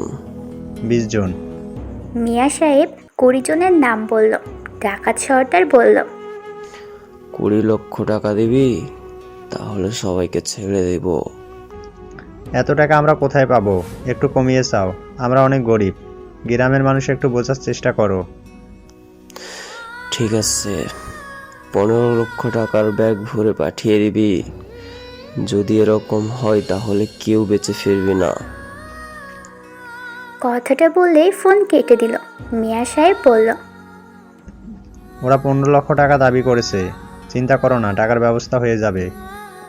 আমাদের কাছে অত টাকা নেই। 20টা পরিবারের টাকা মিলিয়ে হলো 8 লক্ষ টাকা। কেউ 50,000, কেউ 40, কেউ 30, এভাবে 8 লক্ষ টাকা জমা হলো। বাকি 7 লক্ষ টাকা মিয়া সাহেব দিয়ে একটা ব্যাগে ভরল। ডাকাত সর্দারের নাম্বারে কল করলো। ফোন রিসিভ করতেই মিয়া সাহেব বলল, টাকার ব্যবস্থা হয়ে গেছে, কোথায় নিয়ে আসতে হবে বলো। ঠিক আছে, তুই আগে গাড়িতে উঠ, তারপর তোকে লোকেশন বলবো। কোনো রকম চালাকি করবি তো শেষ করে দেব সবাইকে। ডাকাত সর্দারের কথা মতো মিয়া সাহেব গাড়িতে উঠে পড়ল। গাড়ি চলতে লাগলো। সকাল 10টা। আদি গ্রামে আসলে জানতে পারলো সব লোক ডাকাতদের হাতে বন্দি। আদি অবাক হয়ে যায়। বিবি বেগমের সামনে দাঁড়িয়ে, ভাবি, আমাকে তো একটা বার কল করতে পারতো। ওর একা যাওয়াটা ঠিক হয়নি। আমি দেখছি কি করা যায়। আদি ওখান থেকে চলে গেল। শহরের থানায় এসে অফিসারকে বলল, আমার লোকদের ডাকাতরা জিম্মি করে বড় টাকা দাবি করেছে। আপনারা কিছু একটা করেন। আমার বন্ধু মিয়া সাহেব টাকা নিয়ে গাড়িতে উঠে গেছে। আমরা দেখেছি, চিন্তা করবেন না। এই ডাকাত দলের ধরার অনেক চেষ্টায় আছে, কিন্তু পারছি না। মিয়া সাহেব ওদের কথা মতো লোকেশনে নেমে টাকার ব্যাগ নিয়ে জঙ্গলের ভিতর ঢুকে অপেক্ষা করছে। ওদের লোকজন মিয়া সাহেবের লোকজন নিয়ে সামনে হাজির হলো। সবার চোখ বাঁধা, ডাকাতগুলো মুখোশ পরা, চেনার কোনো রূপ উপায় নেই। পুলিশ আনিসনি তো? না। সর্দার একজনকে ইশারা করলো। ব্যাগটা নিয়ে টাকাগুলো দেখে ওকে বলল। তারপর ওদের সবাইকে ছেড়ে দিয়ে ব্যাগ নিয়ে চলে গেল। মিয়া সাহেব সবাইকে নিয়ে রাতের ভিতরেই গ্রামে ফিরে আসে। সবাই ওদেরকে দেখে আত্মহারা হয়ে গেল খুশিতে। আদি মিয়া সাহেবের সামনে দাঁড়িয়ে, আমাকে কি একটিবার জানাতে পারলি না? সেই অবস্থায় ছিলাম না। আমার জন্য সবাই এই বিপদে পড়লো। আরে কি বলছিস? বিপদ কি বলে আসে? ওরা যদি পৌঁছাতে পারতো তাহলে তো ওরা অনেক ভাগ্যবান হতো। পরের দিন সকালে আদি গ্রামের লোকের সাথে কথা বলে 10 জনকে সকালের গাড়িতেই তুলে দিল। তারা সবাই সেখানে পৌঁছে কাজে লেগে গেল। আদি কিছু টাকা সবাইকে দিল। মিয়া সাহেব দেখে বেশ খুশি হলো। দেখতে দেখতে 7 দিন কেটে গেল। একদিন ভাটা থেকে লোকজন বাসায় ফেরার পথে সবাইকে ডাকাত দল আটকে ফেলে। মুক্তিপণ দাবি করে পরিবারের কাছে। যারা দিতে রাজি হয় না তাদের লোকদের মেরে ভাসিয়ে দেয় নদীতে। এটা প্রতিটা নিউজ হয়ে যায়। প্রতিনিয়ত এমন ঘটনা ঘটার পর থেকে মিয়া সাহেব সবাইকে বারণ করে দিলেন বাহিরে কাজে না যেতে। সবাই মিয়া সাহেবের কথা মতো বাহিরে যায় না। এভাবেই কেটে গেল 1 মাস। একদিন মিয়া সাহেবের কানে খবর আসলো 10 পরিবারকে ডাকাতের জিম্মি করে রাখছে, টাকা নিয়ে দিতে পারলে মেরে ফেলে দিবে। মিয়া সাহেব অবাক হয়ে গেল। আমার গ্রামের লোকজন বাহিরে গেল কি করে? তার মাথায় কিছুতেই আসছে না। পুলিশকে খবর দেওয়া হলে পুলিশের অফিসার পলাশ এসে তদন্ত করে। তারপর মিয়া সাহেবকে বলে, আপনি কোনো চিন্তা করবেন না, আমি সবাইকে ফিরিয়ে আনবো, শেষ করব ডাকাত দলদের। একটু তাড়াতাড়ি করবেন। দেখতে দেখতে কেটে গেল 2 মাস। গ্রাম থেকে অনেকেই ডাকাতের কাছে বন্দী হয়ে গেছে। ছেলে মেয়ে দিয়ে সব। মিয়া সাহেবের মাথায় কিছুতেই আসতেছে না তারা কিভাবে ডাকাতের খপ্পরে পড়ছে। মিয়া সাহেবের মাথায় চিন্তার ভার পড়ে গেল। একদিন মিয়া সাহেব আদিকে সবটা জানায়। আদি শুনে বলল, তুই আমার কাছে চলে আয়, আমি দেখছি কি করা যায়। আদির কথা মতো মিয়া সাহেব বের হলো। পরের দিন বিবি বেগম মিয়া সাহেবকে কলে পায় না, ফোন বন্ধ। কেউ আসলে বলে শহরে গেছে। যতই দিন যাচ্ছে ততই বিবি সাহেবের চিন্তা বেড়েই যাচ্ছে। হঠাৎ করে টিভির নিউজ দেখে বিবি বেগমের চোখ কপালে উঠে গেল। নিথর দেহ অবস্থায় পড়ে আছে মিয়া সাহেব। পুলিশ অফিসার পলাশ মিডিয়ার লোকেদের বলল, এই হচ্ছে আসল কালপিট মিয়া সাহেব, যে গ্রামের মানুষদের নিজের সাথে ব্যবহার করেছে। লোকদের লোভ দেখিয়ে বাইরে কাজে পাঠানোর নাম করে লোকদের দিয়ে এদের জিম্মি করে মুক্তিপণ দাবি করত। আর অনেক যুবতীদের বাইরে পাচার করেছে। আমরা গোপন তথ্যের ভিত্তি এখানে এসে পৌঁছেছি। এসো আমাদের মিশন সম্পূর্ণ করি আর মিয়া সাহেবের লোকদের ধরতে সক্ষম হই। তাই গ্রামের লোক ডাকাত তৈরি করেছে। আমাদের গুলিতে মিয়া সাহেবের ওরফে ডাকাত লিডার নিহত হয়েছে। এই বলো মিডিয়ার সামনে সব সত্য কথা। একজন বলল, মিয়া সাহেব আমাদের কাজের নাম করে আমাদের পরিবার থেকে অনেক টাকা হাতিয়ে নিয়েছে। আমাদের পরিবারকে মেরে ফেলার হুমকি দিয়ে আমাদের তার কাজে ব্যবহার করেছে, আমাদের ছেড়ে দিয়েছে। আমরা তার কথা মতো গ্রামের যে মানুষদের লোভ দেখিয়ে কাজের কথা বলে রাতারাতি পাচার করি, তারপর গ্রামের যুবতী মেয়েদেরকে নিয়ে আসি। উনি ওদের ধর্ষণ করে বাইরের দেশে পাচার করে দিয়েছে। বিবি বেগম এমন নিউজ দেখে মাথা ঘুরিয়ে পড়ে যায়। গ্রামের লোকজন ক্ষিপ্ত হয়ে এসে মিয়া সাহেবের বাড়িঘর ভাঙচুর করে আগুন ধরিয়ে দেয়। পুলিশ অফিসারকে সবাই বাহবা দেয়। বাস্তবে অঙ্কিতা এতটুকুর পর আর কিছু দেখতে পেল না। অঙ্কিতা কল্পনা থেকে বের হয়ে আকবরকে ডাকলো। আকবর ভিতরে ঢুকে, হ্যাঁ ম্যাডাম বলেন। ফাইলটা দেখে বুঝলাম মিয়া সাহেব যে গ্রামের প্রধান ছিল সে একজন ডাকাত ছিল। খুবই আশ্চর্যজনক বিষয়, তারই গ্রামের লোক বাহিরে লোকদের জিম্মি করে মুক্তিপণ আদায় করত। তাদেরকে বাসায় না পাঠিয়ে দিয়ে পাচার করে ফেলত। অবশেষে পুলিশের গুলিতে মারা গেল মিয়া সাহেব। আর গ্রামের মানুষের ভাঙচুরে বাড়িতে আগুন ধরিয়ে দেওয়ার কারণে নীল আর বিবি বেগম মারা যায়। তাহলে এখানে এটা নিয়ে আর কি কেস থাকে বুঝলাম না। আকবর মুচকি হেসে, আপনি তাহলে রহস্যটা ধরতেই পারেননি, রহস্য রয়েই গেল কিন্তু। অঙ্কিতা অবাক হয়ে, আবার কিসের রহস্য? আকবর ফাইলের পিছন থেকে একটা কাগজ বের করে দিয়ে, এটা দেখলে বুঝতে পারবেন আসলে রহস্যটা কি, যা আমরা এখনো জানি না। তদন্ত না করলে জানতে পারবো না। অঙ্কিতা কাগজটা দেখে অবাক হয়ে, পুলিশ অফিসার পলাশ কোথায় আছে? দেশে নেই, বিদেশে আছে। অঙ্কিতা উঠে দাঁড়িয়ে, ঠিক আছে, পলাশকে দেশে ব্যবস্থা করছি। ধন্যবাদ ম্যাডাম। অঙ্কিতা ভাবতে লাগলো রহস্যের পর রহস্য থেকেই গেল। পলাশকে পেলে বাকি রহস্য জানতে পারবে। পরের দিন শ্রাবণী আর আবির কলেজে আসলে তানজিনা আবারও ওদের পথ আটকায়। এই কয়দিন বেশ চালিয়েছে। তানজিনা বলল, চিন্তা করিস না, আমি তোর আবিরকে তোর থেকে কেড়ে নেব না। আমি শুধুমাত্র বন্ধু হয়ে থাকবো। শ্রাবণী আবির অবাক হয়ে গেল। কি বলছিস? আমরা বন্ধু জাস্ট। তলে তলে তো ঠিকই প্রেম জমে উঠেছে, কিন্তু ধরা দিচ্ছে না। ভুলভাল বকিস না তো, আমরা ফ্রেন্ড মাত্র। ওরে, সবই বুঝি, বোঝাতে হবে না। আর হ্যাঁ, সরি, আমরা আগের মতো আবার বন্ধু হয়ে যাব। শ্রাবণী অবাক হয়ে গেল। আবিরও। আয়ান, মালিহা, সিনতিহা, রিফা সবাই শ্রাবণী আর আবিরকে বলল, সরি, আমরা সেদিন অনেক বড় অন্যায় করে ফেলেছি। একজনের কথাই আমরা তোকে অনেক অপমান করেছি। সরি। তাহলে আজ থেকে আমরা বন্ধু। ঠিক আছে। সবাই হেসে উঠল, কিন্তু আবির হাসল না। হ্যাপি শ্রাবণীকে পাশে নিয়ে, আমার থেকে লুকাবি না বল। কি? তোর আর আবিরের ভেতর প্রেম চলছে, তাই না? হুম। আরে না, তোদের চলাফেরার বোঝাই যাচ্ছে। আমাকে তো বল। শ্রাবণী মাথা নিচু করে, আমি জানি না ভালোবাসে কিনা, তবে ওকে ছাড়া আমার ভালো লাগে না।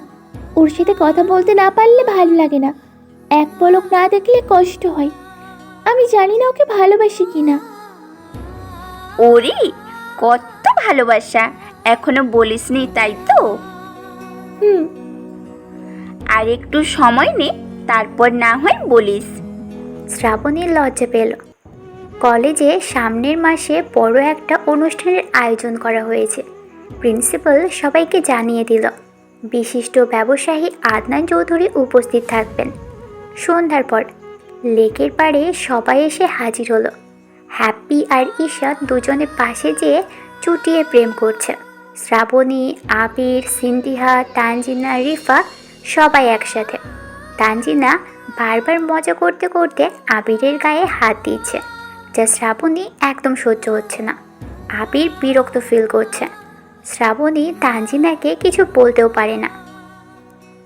রাত 10টা। অঙ্কিতাকে হেড অফিসার কল দিল। অঙ্কিতা ফোনটা রিসিভ করতেই হেড অফিসার বলল, সামনের মাসে কলেজে বড় অনুষ্ঠান, সেখানে আদনান চৌধুরী উপস্থিত থাকবে। তোমরা এখন থেকে কলেজের আশপাশ নজরদারিতে রাখো। ওখানে সমস্ত ব্যবসায়ী হাজির থাকবেন, কোনো রকম ঝামেলা যেন না হয়। জি স্যার।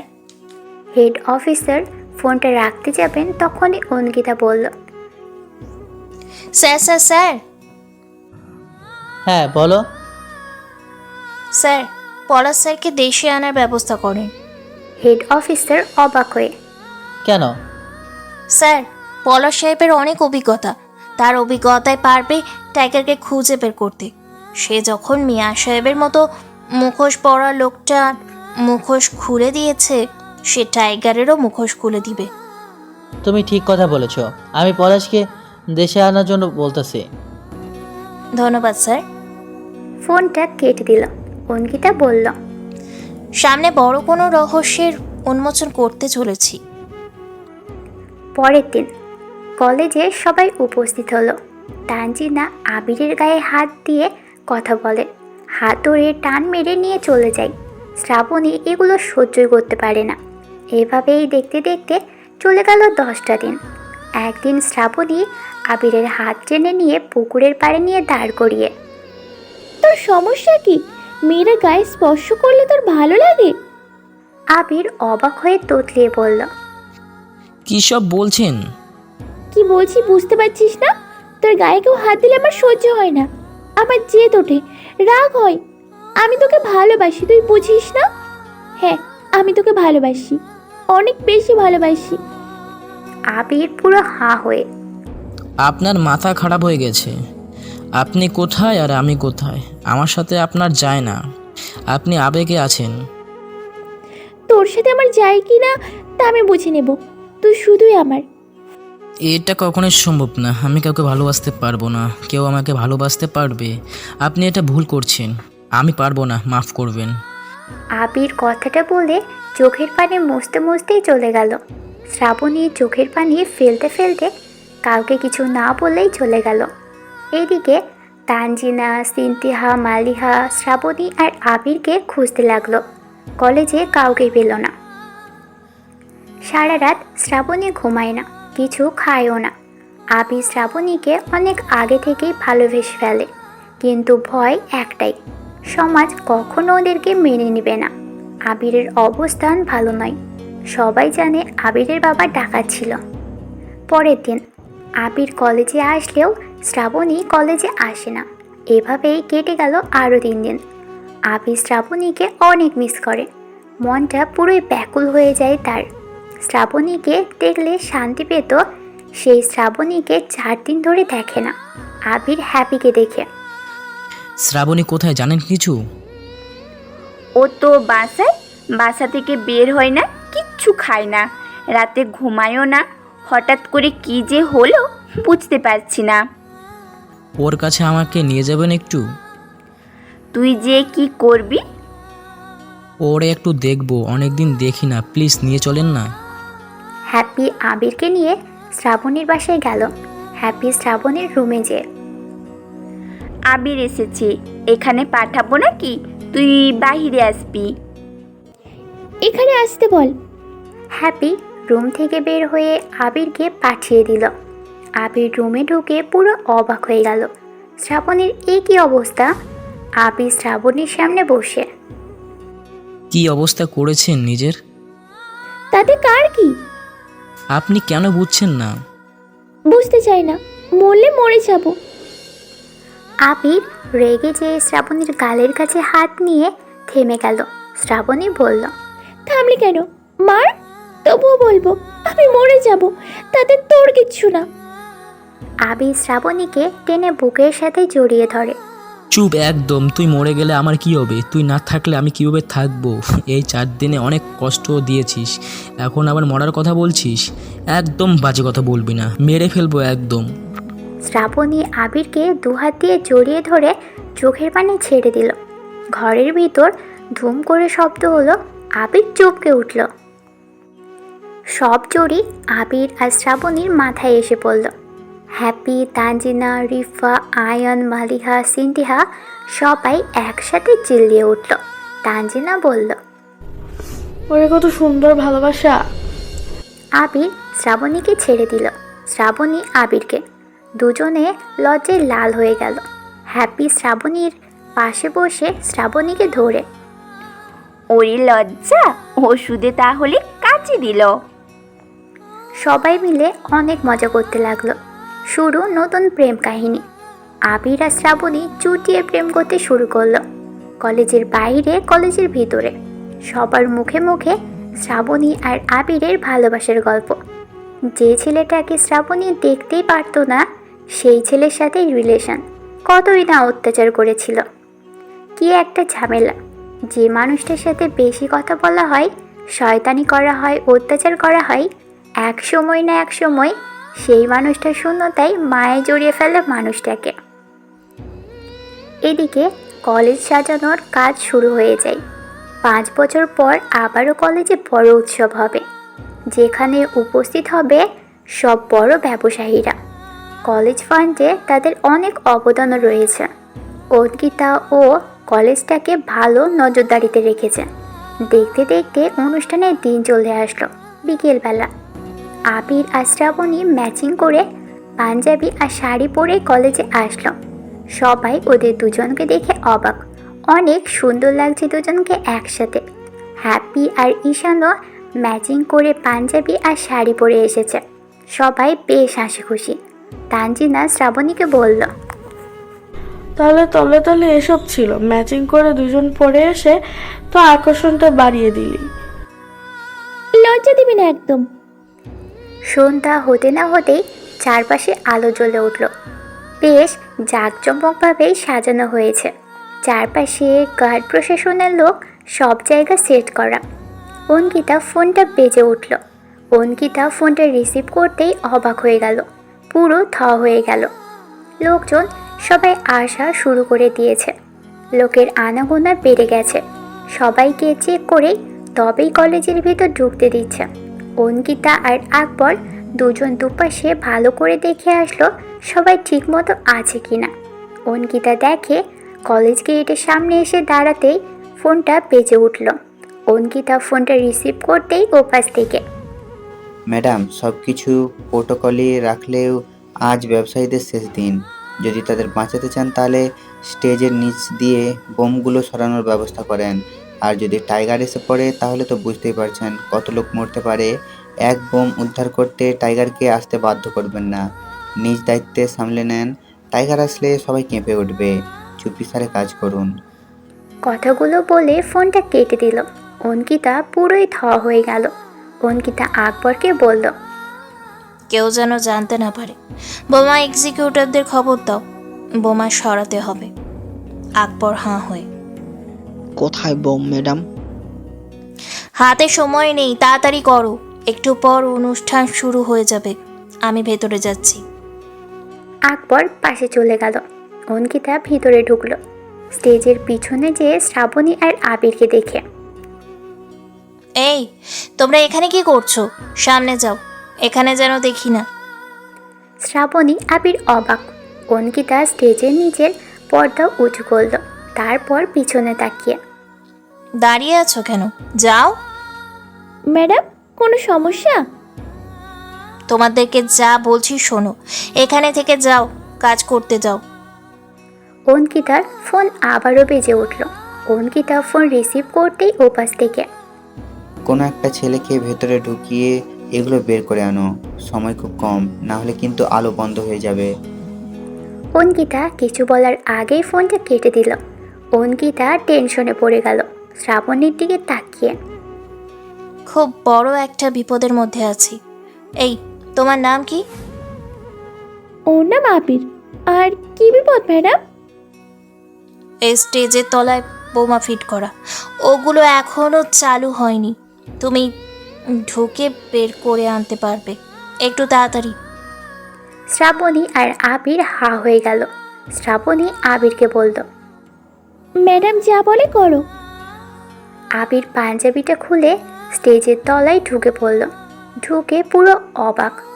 এমন কায়দায় ফিট করা, আজকে ব্লাস্ট হলে সব শেষ হয়ে যেত। অঙ্কিতার কথা মতো আবির বোমগুলো খুলে বাহিরে বের করে নিয়ে আসলো। অঙ্কিতা বোমগুলো দেখে অবাক হয়। তারগুলো কাটা কেন? ম্যাডাম, লাল তারটা কাটলে বোম ফাটবে না, তাই ছিঁড়ে দিয়েছি। তুমি জানলে কি করে? এখনকার যুগে না জানার কি আছে ইউটিউবে। অঙ্কিতার ফোন বেজে উঠল।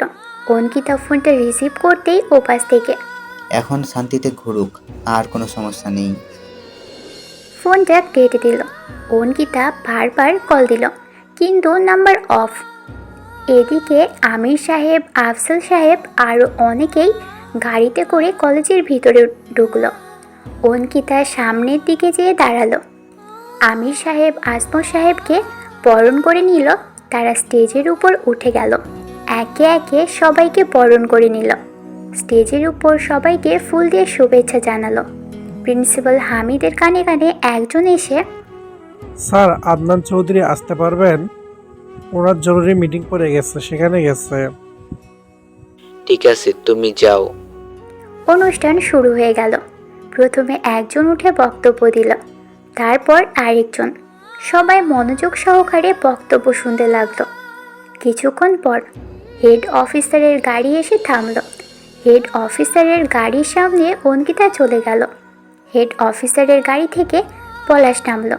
লোকটা চুলে পাক ধরেছে, কলপের আবরণে পাকা চুলগুলো ঢেকে আছে।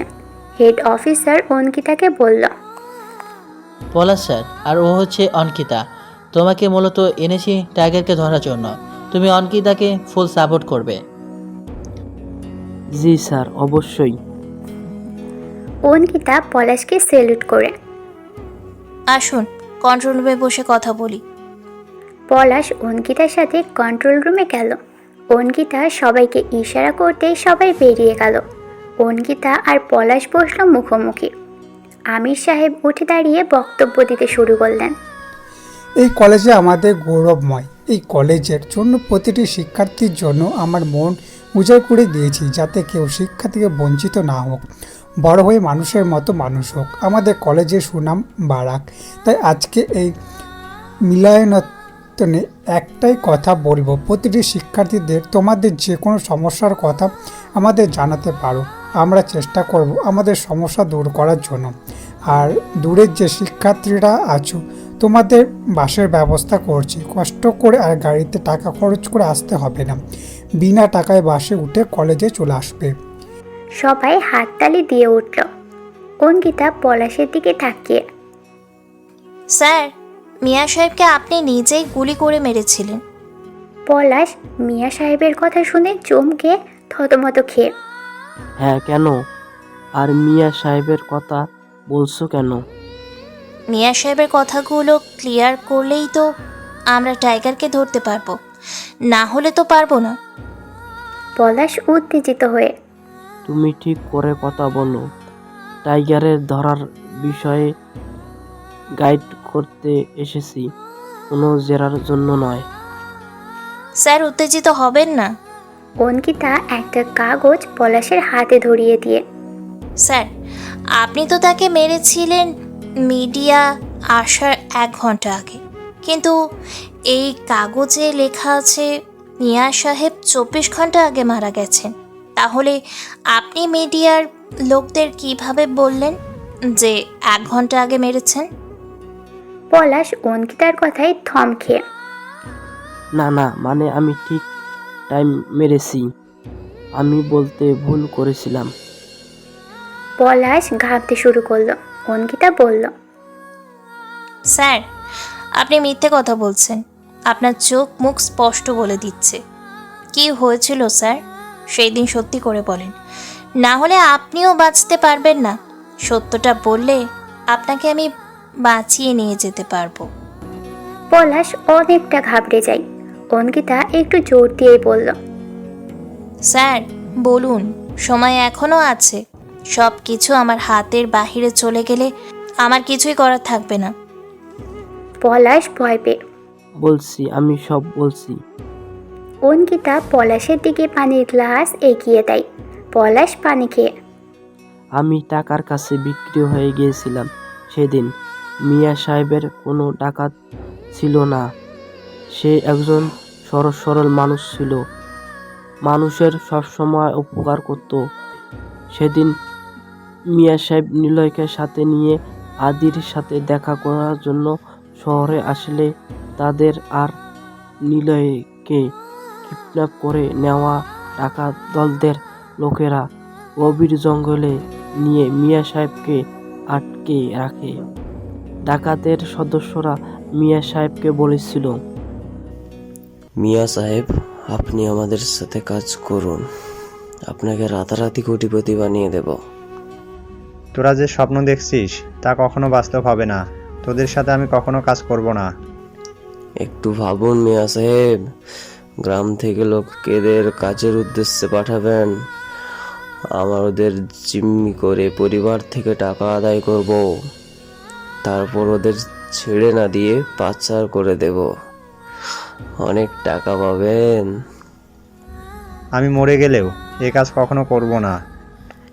ছেলেকে ভালোবাসেন তাই না? সর্দার কথা বলে ওদের পাতলা চাটাই দিয়ে নীলের পিঠে সজোরে বাড়ি মারে। নীল কাত হয়ে ওঠে, ব্যথায় ছটফট করে ওঠে। মিয়া সাহেব বলল, আমাকে দরকার হলে মেরে ফেল, আমার ছেলেকে মারিস না।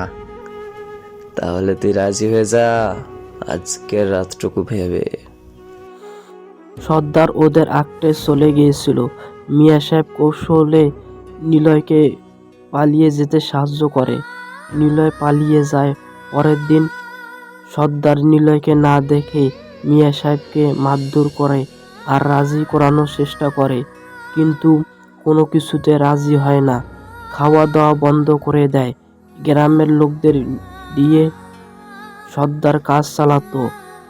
মেয়ে ছেলেদের লোভ দেখিয়ে কাজের কথা বলে নিয়ে আসতো। 3 দিন পর মিয়া সাহেব পুরো কাহিল হয়ে গিয়েছিল। সর্দার ভেবেছিল রাজি হয়ে যাবে, কিন্তু রাজি হয় না। পরের দিন মিয়া সাহেব মারা যায়। নিলয় পালিয়েছিল, তাই ঘটনাটা অন্যদিকে নেওয়ার আগেই বদলে ফেলে সব প্ল্যান। আজমল সাহেব বক্তব্য দিতে লাগলেন। বক্তব্য শুনেই সবাই অনেক খুশি। আজমল সাহেব বলল, অঙ্কিতা অবাক হয়ে, আপনি ওখানে পৌঁছালেন কি করে? আর এসবের পিছনে কার হাত ছিল? আপনি মিথ্যে বলছেন, সত্যি করে বলুন, মিয়া সাহেবকে মারার পিছনে কার হাত রয়েছে?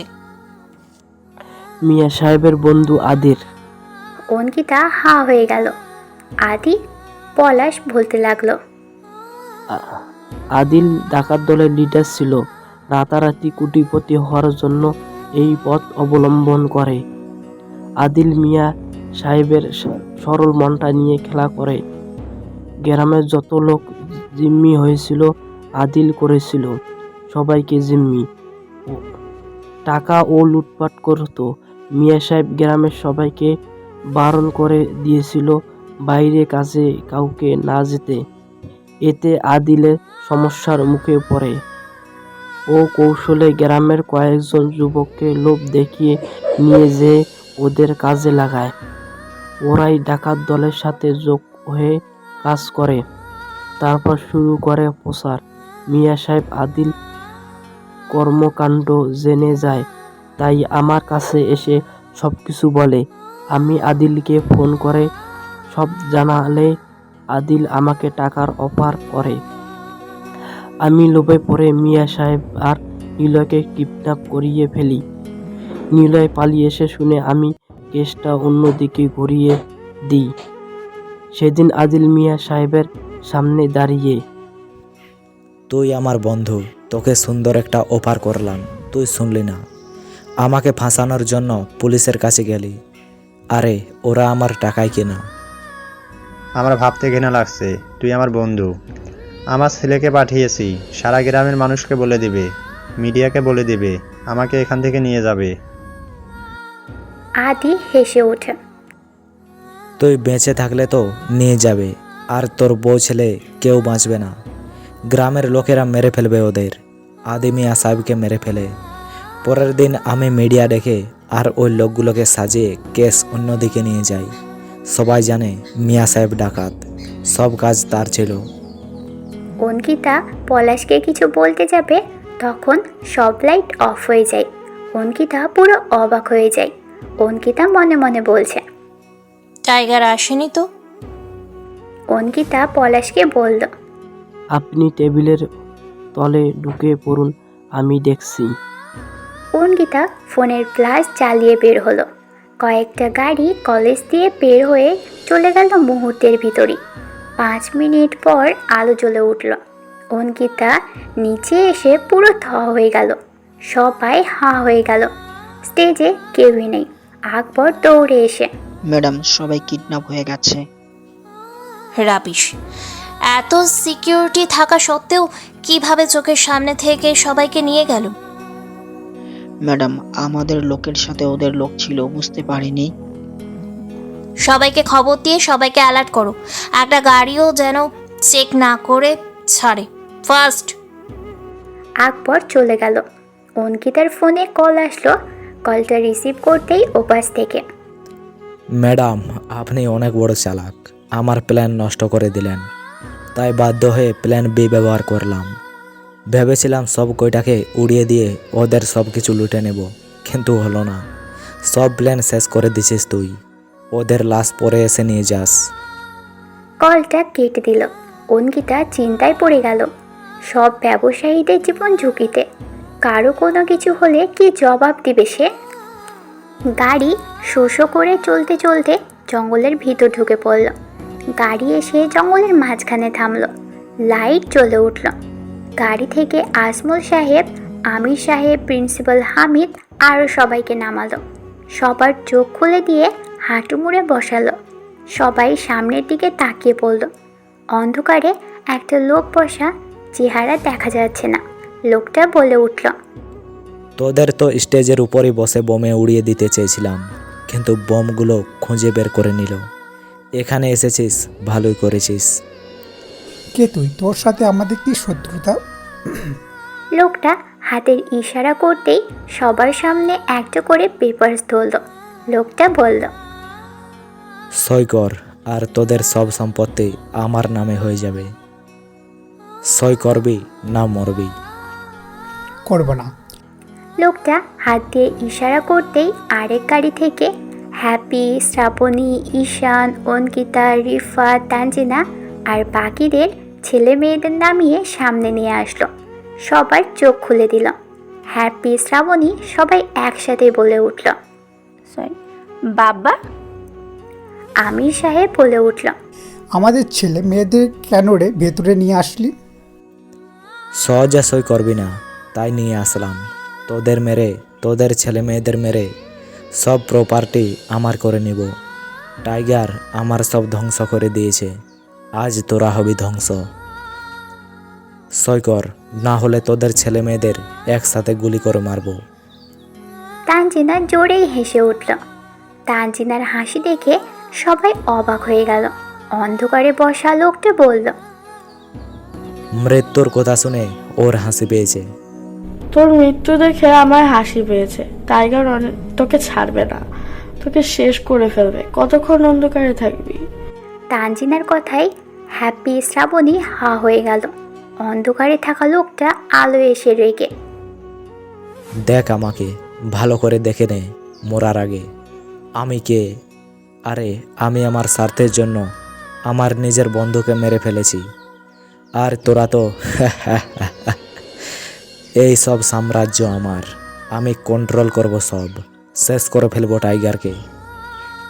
সবাই লোকটাকে দেখে পুরোই থ হয়ে গেল। আমির সাহেব বলে উঠল, আদনান তুই? আদনান চৌধুরী জোরে হেসে ওঠে, হ্যাঁ আমি। আমার সব প্ল্যান ঠিক মতোই চলতেছিল, কিন্তু মাঝখান দিয়ে এই টাইগার এসে আমার সব ধ্বংস করে দিছে। মির্জাকে যদি টাইগার মেরে না ফেলতো তাহলে তোদের পুরো ব্যবসা আমার করে নিতাম, কিন্তু মির্জা মরে গেছে। মির্জা তোরই লোক ছিল তাহলে? আগে জানতাম তোকে আর মির্জাকে একসাথে শেষ করে দিতাম। আদনান চৌধুরী অট্ট হাসিতে হেসে উঠল, তোদের তো আজই শেষ দিন। তোদের সব কিছু দিয়ে রাজত্ব করব আমি। আজ যদি টাইগার এখানে আসে তাহলে ওর শেষ দিন। টাইগার আসবে, ও না এসে পারবে? ওর কলিজার মানুষটা যে এখানে, ওর ওই সামনে থেকে ওর কলিজার মানুষটাকে তুলে নিয়ে এসেছিস, ও না এসে পারে? হ্যাপি, ঈশান, শ্রাবণী সবাই তানজিনার দিকে অবাক হয়ে চেয়ে পড়ল। শ্রাবণী বলল, তুই টাইগারকে চিনিস? হ্যাঁ চিনি, আমি ওকে নিজ চোখে দেখেছি। সবাই হা হয়ে গেল। আদনান চৌধুরী তানজিনার সামনে দাঁড়িয়ে, মামনি তাহলে বলে দাও টাইগারকে। ওরে এত তাড়া কেন? আসতে দে, দেখতে পাবি। আদনান চৌধুরী তানজিনার চুলের মুঠি ধরে, বল কে টাইগার, কি নাম ওর বল। তানজিনা হাসল। একজন বলল, একদম নড়ার চেষ্টা করবে না কেউ, তাহলে গুলি করে দেব সবাইকে। আদনান চৌধুরী পিছনে তাকিয়ে অবাক হয়ে গেল। এদিকে অঙ্কিতা সব জায়গায় খোঁজ নিয়েও জানতে পারল না ওরা কোথায়। অঙ্কিতা চিন্তার ভিতর পড়ে গেল। মিডিয়ার লোক নিউজ করছে। সোহেল বলল, কলেজের অনুষ্ঠান থেকে সমস্ত ব্যবসায়ী ও তাদের ছেলে মেয়েদের কিডন্যাপ করা হয়েছে। প্রশাসনের এত লোক থাকতেও তাদের চোখে ধুলো দিয়ে নিয়ে চলে গেল। কেউ কিছুই ধরতে পারলো না। কি হবে তাদের? তারা মারা গেলে কি নিবে দায়ভার তাদের? প্রশ্ন থাকলো আপনাদের কাছে। অনেক অনেক কিছু বলতে লাগলো। আকবর এসে, ম্যাডাম কোথায়ও কোনো খোঁজ পেলাম না। আমাদের ডিপার্টমেন্টে বদনাম হয়ে যাবে। ওদের কিছু হয়ে গেলে কোনো কিছুই করা থাকবে না। ম্যাডাম আমাদের এখন অপেক্ষা করা ছাড়া কিছুই করার নেই। দেখি টাইগার কি করে। অঙ্কিতা অবাক হয়ে, টাইগার কি করবে মানে? আকবর হেসে দিয়ে, টাইগারকে আমি ভালো করে চিনি। অঙ্কিতা আকবরের মুখের দিকে হা হয়ে তাকিয়ে থাকলো। ঈশান হেসে দিয়ে, আদনান কাকু নিজেকে অনেক চালাক ভাবেন। এরা আমার লোক, এখন নিজেকে বাঁচাবেন কি করে? আদনান চৌধুরী হেসে উঠল। সাথে সাথে গুলির শব্দ ঈশানের সব লোক মাটিতে লুটিয়ে পড়ল। আদনান চৌধুরী আমার খাঁচা এসে আমাকেই মারবি কিভাবে ভাবলি? এবার সবাই ভয় পেয়ে যায়। আদনান চৌধুরী বলল, সই কর, আমার সময় নষ্ট করবি না, তা না হলে তোদের ছেলে মেয়েদেরকে। আদনান চৌধুরী সবাই ওদের মাথায় পিস্তল ধরল। আমির সাহেব, আজমল সাহেব সবাই ভয় বেশি পেয়ে যায়। আদনান চৌধুরী ধমকে বলে উঠল, সই কর, না হলে আমার একটা ইশারায় ওরা সবাই মরবে। সবাই হাতে কলম নিয়ে যে সই করতে যাবে তখনই পাখির গর্জন ভেসে আসলো। আদনান চৌধুরীর লোকজন অ্যালার্ট হয়ে যায়। তানজিনা বলল, এসে গেছে টাইগার, তুই শেষ। এই টাইগার যেন বেঁচে না ফিরতে পারে, ওকে আসতে দে। আদনান চৌধুরীর ইশারায় ওদেরকে সরিয়ে গেল। গাড়ির সব লাইট সব হয়ে গেল। গুলির শব্দ শোনা যাচ্ছে। আদনান চৌধুরীর লোক সব মাটিতেই লুটিয়ে পড়ল। গাড়ির লাইটের আলো আদনান চৌধুরীর মুখের উপর পড়ছে আর নিভছে। ধুম হয়ে লাইট সব জ্বলে উঠল। আদনান চৌধুরীর চারপাশ তাকিয়ে দেখলো ওর সব লোক মাটিতে পড়ে আছে। চারপাশ ঘিরে টাইগারের লোক। আদনান চৌধুরী ভয় পেয়ে গেল। টাইগার এসে আদনান চৌধুরীর সামনে দাঁড়িয়ে পড়ল। আদনান চৌধুরী বলল, কে তুই? টাইগার। আদনান চৌধুরী রেগে টাইগারের দিকে ঝুঁকে গেলে টাইগার আদনান চৌধুরীকে ঘুষি মারে। আদনান চৌধুরী ঘুষি খেয়ে মাটিতে পড়ে যায়। আদনান চৌধুরী বলল, তুই আমার সব শেষ করে দিয়েছিস, তোকে আজ আমি সবার সামনে শেষ করে দেব। তুই আমার সম্পর্কে জানিস, আজ আমি আদি সাহেব থেকে আদনান চৌধুরী, মিয়া সাহেবকে মেরে আজ আমি এই পর্যায়ে, আর তুই কি না আমার সাহেব শেষ করে আমাকে মারবি? এত কাঁচা ভাবিস আমাকে? টাইগার আদনান চৌধুরীর দিকে তেড়ে যায়। তখনই বলল, এক পা এগোবি তো সবাইকে মেরে ফেলবো, তাকিয়ে দেখ পেছনে। টাইগার পিছনে তাকাতে আমির সাহেব, আজমল সাহেব, আকমল সাহেব, শ্রাবণী, হ্যাপি সবাইকে দেখতে পেল। সবার মাথায় পিস্তল ঠেকানো। টাইগার অবাক হয়ে গেল। আদনান চৌধুরী হেসে দিয়ে উঠল। সাথে সাথেই গুলির শব্দ। টাইগারের সব লোক মাটিতে লুটিয়ে পড়ল। টাইগার চমকে যায়। আদনান চৌধুরী অট্ট হাসিতে হেসে উঠল। আদনান চৌধুরী বলল, তোর নিউজ দেখতে দেখতে তোর প্ল্যান আমার জানা হয়ে গেছে রে। তাই তো আমার লোক কম দিয়ে রাখি, যাতে তুই ভাবিস আমার সব লোক মারা গেছে। টাইগার সবাই অবাক হয়ে গেল। আদনান চৌধুরী হকি হাতে নিয়ে সজোরে টাইগারের বাহুতে বাড়ি মেরে, কি ভেবেছিলি তুই আমার সব কিছু শেষ করে দিয়ে আমাকেই মারবি? মুখোশ পরে আমার সব লোকদের শেষ করে দিয়ে টাইগার হয়ে গেলি। আজ কোথায় তোর টাইগার গিরি? তুই নাকি খুব হিংস্র? আদনান চৌধুরী বলল, ওই দিকে তাকিয়ে দেখ। টাইগার সহ সবাই ওদিকে তাকিয়ে পড়ল। শ্রাবণী অবাক হয়ে গেল। এটা তো আবিরের মা। টাইগার অবাক হয়ে গেল। আদনান চৌধুরী বলল, এ হচ্ছে আমার বন্ধুর স্ত্রী বেবি বেগম। আমি তো ভেবেছি গ্রামের মানুষের ভাঙচুর আর আগুন লাগিয়ে দেওয়াতে সে আর তার ছেলে মারা গিয়েছে, কিন্তু এ তো আজও বেঁচে আছে। তোদের সবার সাথে ওকেও মারবো। আমি দেশে আসাতেই ভালোই হলো। এটা কি সেই টাইগার নাকি? হ্যাঁ। দাঁড়িয়ে আসো কেন? ওর মুখোশটা খুলে দেখা কে ও আর ওকে মারো। ঝুম বৃষ্টি শুরু হয়ে গেল। আদনানের ইশারায় আদনানের লোকজন টাইগারকে মারতে শুরু করলো। আদনান বলল, একদম চালাকি করবি তো টাইগার সবাইকে মেরে ফেলবো। টাইগার মার খেয়ে হাঁটু মুড়ে বসে পড়ে কপাল ফেটে রক্ত চোখের পাপড়ির উপর দিয়ে পড়তে লাগলো। শ্রাবণী বলল, টাইগার, তুমি ওদেরকে মারো, আমাদের জন্য তুমি মার খেও না। আমাদের যা হবার তাই হোক, তুমি শয়তানকে শেষ করে দাও। টাইগার, আমাদের নিয়ে ভেবো না, শেষ করো ওদের। আদনান চৌধুরী অট্ট হাসিতে হেসে উঠল। টাইগার কাহিল হয়ে গেল, মুখ থুবড়ে মাটিতে পড়ে গেল। আদনান চৌধুরী বলল, এই ওকে উঠা, ওর মুখোশটা খোল। টাইগারকে ধরে বসিয়ে মুখোশটা খুলে ফেলল। সবাই থ মেরে গেল টাইগারকে দেখে। হ্যাপি, ঈশান, শ্রাবণী, আয়ান, সিন্তিহা, মালিহা, রিফা, আমির সাহেব, হামিদ সবাই একে অপরের দিকে অবাক হয়ে চেয়ে পড়ল। এ কাকে দেখছে? এ কিভাবে টাইগার হতে পারে? এ তো আবির। হামিদ বলে উঠল, এই টাইগার কিভাবে হবে? এ তো আবির, আমার কলেজেই পড়ে। আমি কিছুতেই বিশ্বাস করতে পারছি না, সহজ সরল ছেলেটা টাইগার হয়ে গেল। শ্রাবণী চিল্লিয়ে বলে উঠল, আমার আবিরকে ছেড়ে দাও, ও কখনো টাইগার হতে পারে না, ওকে ছেড়ে দাও। এই হলো টাইগার। আমি যেদিন ওর চেহারা দেখে বেহুশ হয়ে গিয়েছিলাম, নিজেকে অনেক বুঝ দিয়েছি। আমাদের হাত যার হওয়া ছেলেটা এত হিংস্র, এই টাইগার কিভাবে হবে? আমি এত অত্যাচার করার পর আমাদের কিছু বলে না, সব সহ্য করে নেয়। আমাদের আগে কেন বললি না তুই?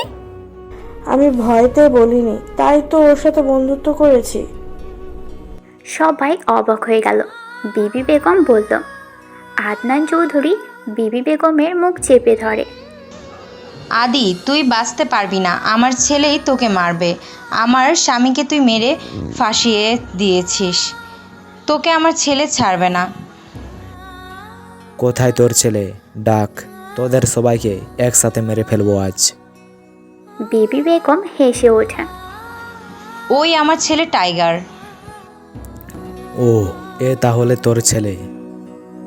তাই তো বলি, এত সাহস কিভাবে আসলো? বাপের মতো হয়েছে ছেলেটা। একেও শেষ করে বলে দেব, এই সবাইকে মেরেছে ডাকাতের ছেলে, ডাকাত। ঠিক বলছো, এই কাজটা আমি ভালো করতে পারি। সেদিন আমি মিয়া সাহেবকে ভাসিয়ে হ্যাট্রিক নিয়েছিলাম। আবির পা থেকে ছুরি বের করে পলাশের গলায় ঢুকিয়ে দিল। আদনান চৌধুরী সবাই হা হয়ে গেল। পলাশ মাটিতে লুটিয়ে পড়ল। আবির রক্তাক্ত অবস্থায় দাঁত মেলে হাসল। পিছন থেকে আদনান চৌধুরীর এক লোক আবিরের মাথায় আঘাত করল। আবির ছিটকে মাটিতে থুবড়ে পড়ল। শ্রাবণী কেঁদে ওঠে। আবির! শ্রাবণীর সব বন্ধুরা কেঁদে দিল আবিরের এই অবস্থা দেখে। আদনান চৌধুরী অট্ট হাসিতে হেসে উঠল। বিবি বেগম বলল, নীল, দেখ তোর ছেলেকে কিভাবে মারবো, তোরই চোখের সামনে তোর ছেলেকে মারবো। কে বাঁচাবে আজ তোদের? এই শেষ করে দে ওকে, তারপর এই সবাইকে মেরে ফেল। মৃত্যুর যন্ত্রণা বুঝবে আমার সাথে লাগার ফল। কয়েকজন আবিরের উপর বন্দুক তাক করে ধরল। শ্রাবণী চিল্লিয়ে, ওকে মেরো না তোমরা, ওকে ছেড়ে দাও, ওকে মেরো না। লোকগুলো টিগারে চাপ দিবে তখনই সবাই ছিটকে দূরে যেয়ে পড়ল। গুলি শব্দে ভরে গেল। সবাই থ হয়ে গেল। বিবি বেগম হেসে উঠল জোরে। আদনান চৌধুরী অবাক হয়ে গেল। ওর লোক একটাও বেঁচে নেই। সবার চোখ ওই দিকে গেল। একটা মেয়ে গুলি চালাতে চালাতে এগিয়ে আসছে। সবাই অবাক হয়ে চেয়েছিল। মেয়েটা বন্দুক হাতে নিয়ে দাঁড়িয়ে। আমার নীলকে মারবি তুই? আমার নীলকে? এত বড় কলিজা! গুলি চালিয়ে দিল আদনান চৌধুরীর হাতে। আদনান চৌধুরী ঝুঁকে পড়ল। শ্রাবণী অবাক হয়ে, নীলা তুমি? নীলা হেসে দিয়ে, হ্যাঁ আমি। আবির চোখ মেলে নীলাকে দেখে মুচকি হাসল। শ্রাবণী বলল, তুমি কিভাবে? টাইগার, তোমার আবির আমাকে ট্রেনিং দিয়েছে, আজ সেই ট্রেনিং কাজে লাগিয়েছে গ্রামকে সুরক্ষিত রাখার জন্য। তাহলে সেদিন মাতব্বরকে আমি মেরেছিলাম তোমার উপর বদনজর দিয়েছিল বলে। পুরো হা হয়ে গেল সবাই। নীলা যে আবিরকে তুলে, বলেছিলাম একদিন আমাকে কাজে লাগবে। বিবি বেগম আদনান চৌধুরীকে বলল, কি ভেবেছিলি তোকে কেউ ধরতে পারবে না, মারতে পারবে না? আগে তোর সাম্রাজ্য শেষ করিয়েছি যাতে তুই ভেঙে পড়িস। তোকে তিলে তিলে মারতে চেয়েছিলাম, আজ তোর জন্যই সেই দিনটা তুই মরবি। আদনান চৌধুরী ভয়তে কাঁপতে থাকলো বিবি বেগমের পায়ের কাছে পড়ে। ভাবি, আমার ভুল হয়ে গেছে, আমাকে মারবেন না, আমি ভুল করেছি। বিবি বেগম সরে গেল। আবির আদনান চৌধুরীকে তুলে মারতে শুরু করলো আর বলতে লাগলো, আমার বাবা তোকে বিশ্বাস করে তোর উপকারের জন্য কত কি করলো, আর তুই সেই বিশ্বাস নিয়ে খেললি। নীলা আদনান চৌধুরীকে ধরে নিয়ে চেয়ারে বসালো। রিপোর্টার সোহেলকে এনে চোখের বাঁধন খুলে দিয়ে নীলা বলল, তোমার না প্রমোশনের দরকার? তাহলে আজকে তুমি আরও বেশি প্রমোশন পাবে। জায়গাটার নাম লুকিয়ে লাইভ করো। সোহেল আদনান চৌধুরীকে দেখে অবাক হয়ে গেল। নীলা এক ধমক দিল। সোহেল ভয়েতে ভিডিও চালু করলো। নীলা আদনান চৌধুরীকে বলল, মিয়া সাহেবের নামে যে মিথ্যে কথা বলেছিলি তার সব সত্যি স্বীকার কর, তোকে ছেড়ে দেব। আদনান চৌধুরী বলতে লাগলো, মিয়া সাহেব কোনো ডাকাত ছিলেন না। আমি অর্থের লোভে পড়ে ডাকাতের কাজ করাই, তারপর পাচার। আস্তে আস্তে আমার ব্যবসা বড় হতে লাগলো। ডাকাতের হাতে গ্রামের লোক বন্দী হচ্ছে দেখে মিয়া সাহেব সবাইকে নিষেধ করে দিল বাইরে কাজে না যেতে। 1 মাসের ভেতর আমার উপর চাপ আসলো লোক না দিতে পারায়। তাই গ্রামে ঢুকে আমি লোভ দেখিয়ে গ্রামের কিছু মানুষকে আমার সাথে কাজে নিই। ওরা আমার হয়ে কাজ শুরু করে। ছেলে মেয়ে সবাই লোভ দেখিয়ে নিয়ে যেত। মিয়া সাহেব সব জানতে পেরে পুলিশের কাছে বলে দেয়। অফিসার পলাশ আমাকে সব কিছু জানালে আমি তাকে টাকা দিয়ে মিয়া সাহেবকে কিডন্যাপ করিয়ে নিই। মিয়া সাহেবকে অনেকবার বলেছি টাকা দিব কোটি কোটি, আমাকে মানুষ দিতে হবে। সে রাজি হয় না। তার ছেলেকে নীলকে সে পালিয়ে যেতে সাহায্য করে। গ্রামের সবাই জানার আগেই মিয়া সাহেবকে মেরে ডাকাতের লিডার বানিয়ে দিলাম। প্রচার হলো পুলিশের গুলিতে ডাকাতের লিডার মারা গেছে। আমি আদি থেকে আজ আদনান চৌধুরীতে পরিণত হয়েছি, বিশিষ্ট ব্যবসায়ী হয়েছি। তারপর প্ল্যান করলাম বাসের ভাড়া কমিয়ে যাত্রী নিয়ে ওদেরকে জিম্মি করে সব কিছু কেড়ে নিয়ে পাচার করব। কেউ কিছুই বলতে পারবে না। আমার ব্যবসায়ের জন্য এই শহরটা ভালো ছিল, কিন্তু এই টাইগার এসে সব শেষ করে দিল। আদনান চৌধুরীর কথা শেষ হতে না হতে আদনান চৌধুরীর মাথার ভিতর দিয়ে গুলি চলে গেল। সোহেল ভয় পেয়ে গেল। নীলা আবিরকে আর বিবি বেগমকে নিয়ে গাড়িতে উঠেই চলে গেল, কাউকে কিছু না বলে। আমির সাহেব সব ব্যবসায়ী গাড়িতে উঠে পড়ল। শ্রাবণী বলল, ও আমার আবিরকে নিয়ে কোথায় গেল? আমাকে সাথে নিল না কেন? গাড়িতে ওঠ, আমাদের যেতে হবে, পুলিশের ঝামেলা হবে। ব্যস্ত চল। হ্যাপি শ্রাবণীকে নিয়ে চলে গেল। কনকিতা আকবরকে বলল, কে টাইগার? যে ছেলেটা বম বের করেছিল ওই হচ্ছে টাইগার। কনকিতা অবাক হয়ে, কি আবিরই হলো আসল টাইগার? হ্যাঁ, চলেন এখন যাওয়া যাক। কোথায়? আসল ভিলেনের লাশ আনতে। না গেলে তো উপর থেকে চাপ আসবে। কনকিতা আকবরের কথায় হা হয়ে। তুমি কে বলো তো? আকবর হেসে দিয়ে। টাইগারের ভাই। কনকিতা থমকে দাঁড়ালো। আকবর গাড়িতে উঠে চলে গেল। কনকিতাও গাড়িতে উঠে চলে গেল। ঘটনাস্থলে পৌঁছে কনকিতা অবাক হয়ে গেল। সোহেলকে দেখে বলল, আপনি এখানে কিভাবে? ম্যাডাম, মাঝে মাঝে পুলিশের আগে মিডিয়ার লোক আগে যে পৌঁছে গোপন তথ্যর মাধ্যমে, আর এরা তো আমাদের কিডন্যাপ করে এনে প্রমোশন দিন। কে? টাইগার। হেড অফিসার এসে কনকিতার সামনে দাঁড়িয়ে। চোখের সামনে আসল কালপিট ছিল, আমরা ধরতেই পারলাম না। এর ইশারায় সব উঠা বসা করতো। আমরা শুধু শুধু নিরীহ লোকদের ধরে বিনা কারণে শাস্তি দিয়েছি। চ্যাপ্টারটা এখানেই শেষ। টাইগারকে আর ধরা যাবে না। তোমার কি মাথা খারাপ? টাইগারকে ধরলে কীরূপ চাপ আসবে বুঝতে পারছো? আর ধরবেও কি করে? কখনো দেখেছো? দেখিনি, তবে জানি কে এই টাইগার। জানা পর্যন্তই থাকো। সব লাশ গাড়িতে তুলে নিয়ে চলে গেল। ভোর হতে না হতেই নিউজ প্রচার হওয়ার সাথে সাথে সবার চোখ কপালে উঠল। গ্রামের মানুষজন নিউজ দেখে চোখের পানি ফেলতে লাগলো। ভালো মানুষটাকে তারা ভুল বুঝলো, আফসোস করতে লাগলো। সারা দেশে ছড়িয়ে পড়ল মিয়া সাহেবের নাম আর আদনানের কুকীর্তির কথা। আদনানের যত ব্যবসা ছিল সব ব্যবস্থা প্রতিষ্ঠানে সিল মেরে দিল। বন্ধু হয়ে কিভাবে বন্ধুকে ডাকাত বানিয়ে দিল। সব জায়গায় তোলপাড় শুরু হয়ে গেল। পরিবহনে যে মালিকদের ধরেছিল সবাইকে ছেড়ে দিল। সবাই জেনে গেল আসল ভিলেন আদনান চৌধুরী। তার কথাই সব কুকীর্তি চলত। বিবি বেগম গ্রামে যেতেই সবাই বিবি বেগমের পথ আটকিয়ে দাঁড়িয়ে পড়ে। বিবি বেগম গাড়ি থেকে নামার সাথে সাথেই সবাই ক্ষমা চাইতে লাগলো। কেঁদে দেয় সবাই, তারা কি ভুল করেছিল। অঙ্কিতা আকবরকে বলল, একটা জায়গায় না ক্লিয়ার হতে পারলাম না, কি? নীল থেকে কিভাবে টাইগার হয়ে উঠল? ও তো পালিয়েছিল, ও কেন পুলিশের কাছে গেল না? আর ওর মা বাঁচলো কি করে? আকবর হেসে দিয়ে, এই কথা তাহলে শুনেন। নীল জঙ্গলের ভেতর দিয়ে পালানোর সময় অন্য ডাকাতের হাতে পড়ে। সেই ডাকাত ওকে ধরে নিয়ে যায়, ওকে মারে বাসার নাম্বার দেওয়ার জন্য, কিন্তু ও রাজি হয় না। ওকে মারধর করে। 2 দিন আটকে ছিল।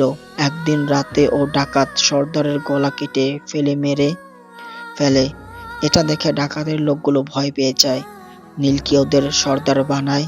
নীল ওর বাবাকে উদ্ধার করার জন্য গেলে দেখে পুলিশ অফিসার বলছে তার গুলিতে মারা গেছে সে ডাকাত। কয়েকজন সাক্ষীও দেয়। নীল জানতো যে ডাকাতকে যদি কেউ জানতে পারে তাহলে তাদের বাড়িঘর পুড়িয়ে দিয়ে ভেঙে ফেলে ছেলে মেয়েদের মেরে ফেলে। ও নীলাকে ফোন করে বলে ওর মাকে নিয়ে সরে যেতে। নীলা নীলের কথা মতো করলো। নীল জঙ্গলের যত ডাকাত ছিল সব ডাকাতের সর্দার আর লোকদের মেরে কিছু লোক নিয়ে সাথে কাজ শুরু করে। নাম হয়ে যায় টাইগার। অঙ্কিতা আর আকবরের সামনে একটা গাড়ি থামলো। গাড়ি থেকে নীলা নেমে সামনে দাঁড়ালো। আকবর বলল, ম্যাডাম নীলা। আর নীলা উনি। নীলা আকবরকে থামিয়ে দিয়ে, অঙ্কিতা ম্যাডাম সৎ একজন মানুষ। আপনার নামে অনেক গল্প শুনেছি আকবরের থেকে। আপনি অনেক ভালো। অঙ্কিতা কি বলবে বুঝতে পারছে না। আকবর গাড়িতে উঠল। নীলা বলল, আমাদের বিয়েতে অবশ্যই আসবেন, গ্রামটা দেখে যাবেন। নীলা কথাটা বলে গাড়িতে উঠেই চলে গেল। অঙ্কিতা হাঁপ ছেড়ে দিয়ে, মিয়া সাহেবের কেসের পূর্ণতা তবে পেল, আর আমাদেরও উপকার করে দিয়ে গেল। না হলে হয়তো আসল কালপ্রিটকে ধরা যেত না। 1 মাস পর সব কিছু স্বাভাবিকভাবেই চলতে লাগলো। শ্রাবণী এই 1 মাসে অনেক খুঁজেছে আবিরকে, কোথাও পায়নি। গ্রামে পর্যন্ত গেছে, কিন্তু কেউ বলেনি, জানে না কোথায় গেছে, জানে না। শ্রাবণী ভেঙে পড়ল। হ্যাপি আর ঈশানের বিয়ে হয়ে গেছে। হ্যাপি শ্রাবণীকে অনেক সান্ত্বনা দেয়, বোঝায়। শ্রাবণী নিজেকে শক্ত করল। একদিন শ্রাবণী কলেজ ক্যাম্পাসে বসেছিল। তানজিনা, আয়ান, মালিহা, রিফা, সিন্ধিয়া আড্ডা দিচ্ছিল। তখনই একটা ছেলে বাচ্চাদের চশমা, টি শার্ট হাতে একটা ফুল নিয়ে কলেজে ঢুকলো। সবাই ছেলেটার দিকে অবাক হয়ে তাকিয়ে পড়ল। কেউ কেউ হাসছে। সোজা শ্রাবণীর সামনে হাঁটু মুড়ে বসে, ওহে প্রিয়া, আমি তোমার প্রেমে অন্ধ হয়ে গেছি। তুমি এতটা সুন্দর যে তোমাকে ছাড়া আর আমার চলবে না। আমি তোমাকে ভালোবাসি। শ্রাবণী মনটা এমনিতেই খারাপ, তারপর আবার একটা ছেলে প্রপোজ করছে। ঠাস করে কষিয়ে একটা চর বসিয়ে দিল। ছেলেটার চশমা চোখ থেকে খুলে গেল। শ্রাবণী ছেলেটার দিকে তাকিয়ে হাঁ হয়ে গেল। সিন্ধিয়া, তানজিনা, আয়ান, মালিহা, রিফা সবাই দাঁড়িয়ে অবাক হয়ে গেল। ছেলেটা বলল, আজকেও চর খেতে হলো, হায় রে কপাল আমার। শ্রাবণী ছেলেটাকে জড়িয়ে ধরল। ওরা সবাই হাসছে। ছেলেটা আর কেউ না, আবির। আবির জড়িয়ে ধরে, কোথায় ছিলে এতদিন? হাসপাতালের বেডে খুঁজছো নাকি? কত খুঁজছি, তোমার গ্রামেও গেছি, কেউ বলতে পারে না। তুমি তো আর স্বপ্নে পড়ে যাওনি। ওই নীলার বাচ্চাটা তোমার থেকে আমাকে দূরে রেখেছে, ওকে আমি ছাড়বো না। আরে এভাবে বলো না বড় আপু। শ্রাবণী অভিমান সুরে বলল, তাহলে বললো যে নীলা আমার? সে তো ছোট থেকে বলে আসছে, আসলে সে হচ্ছে আকবরের ভাই। শ্রাবণী অবাক হয়ে, অফিসার আকবর ভাইয়ের? হ্যাঁ। তোমাকে পেয়েছি আর হারাতে দিব না।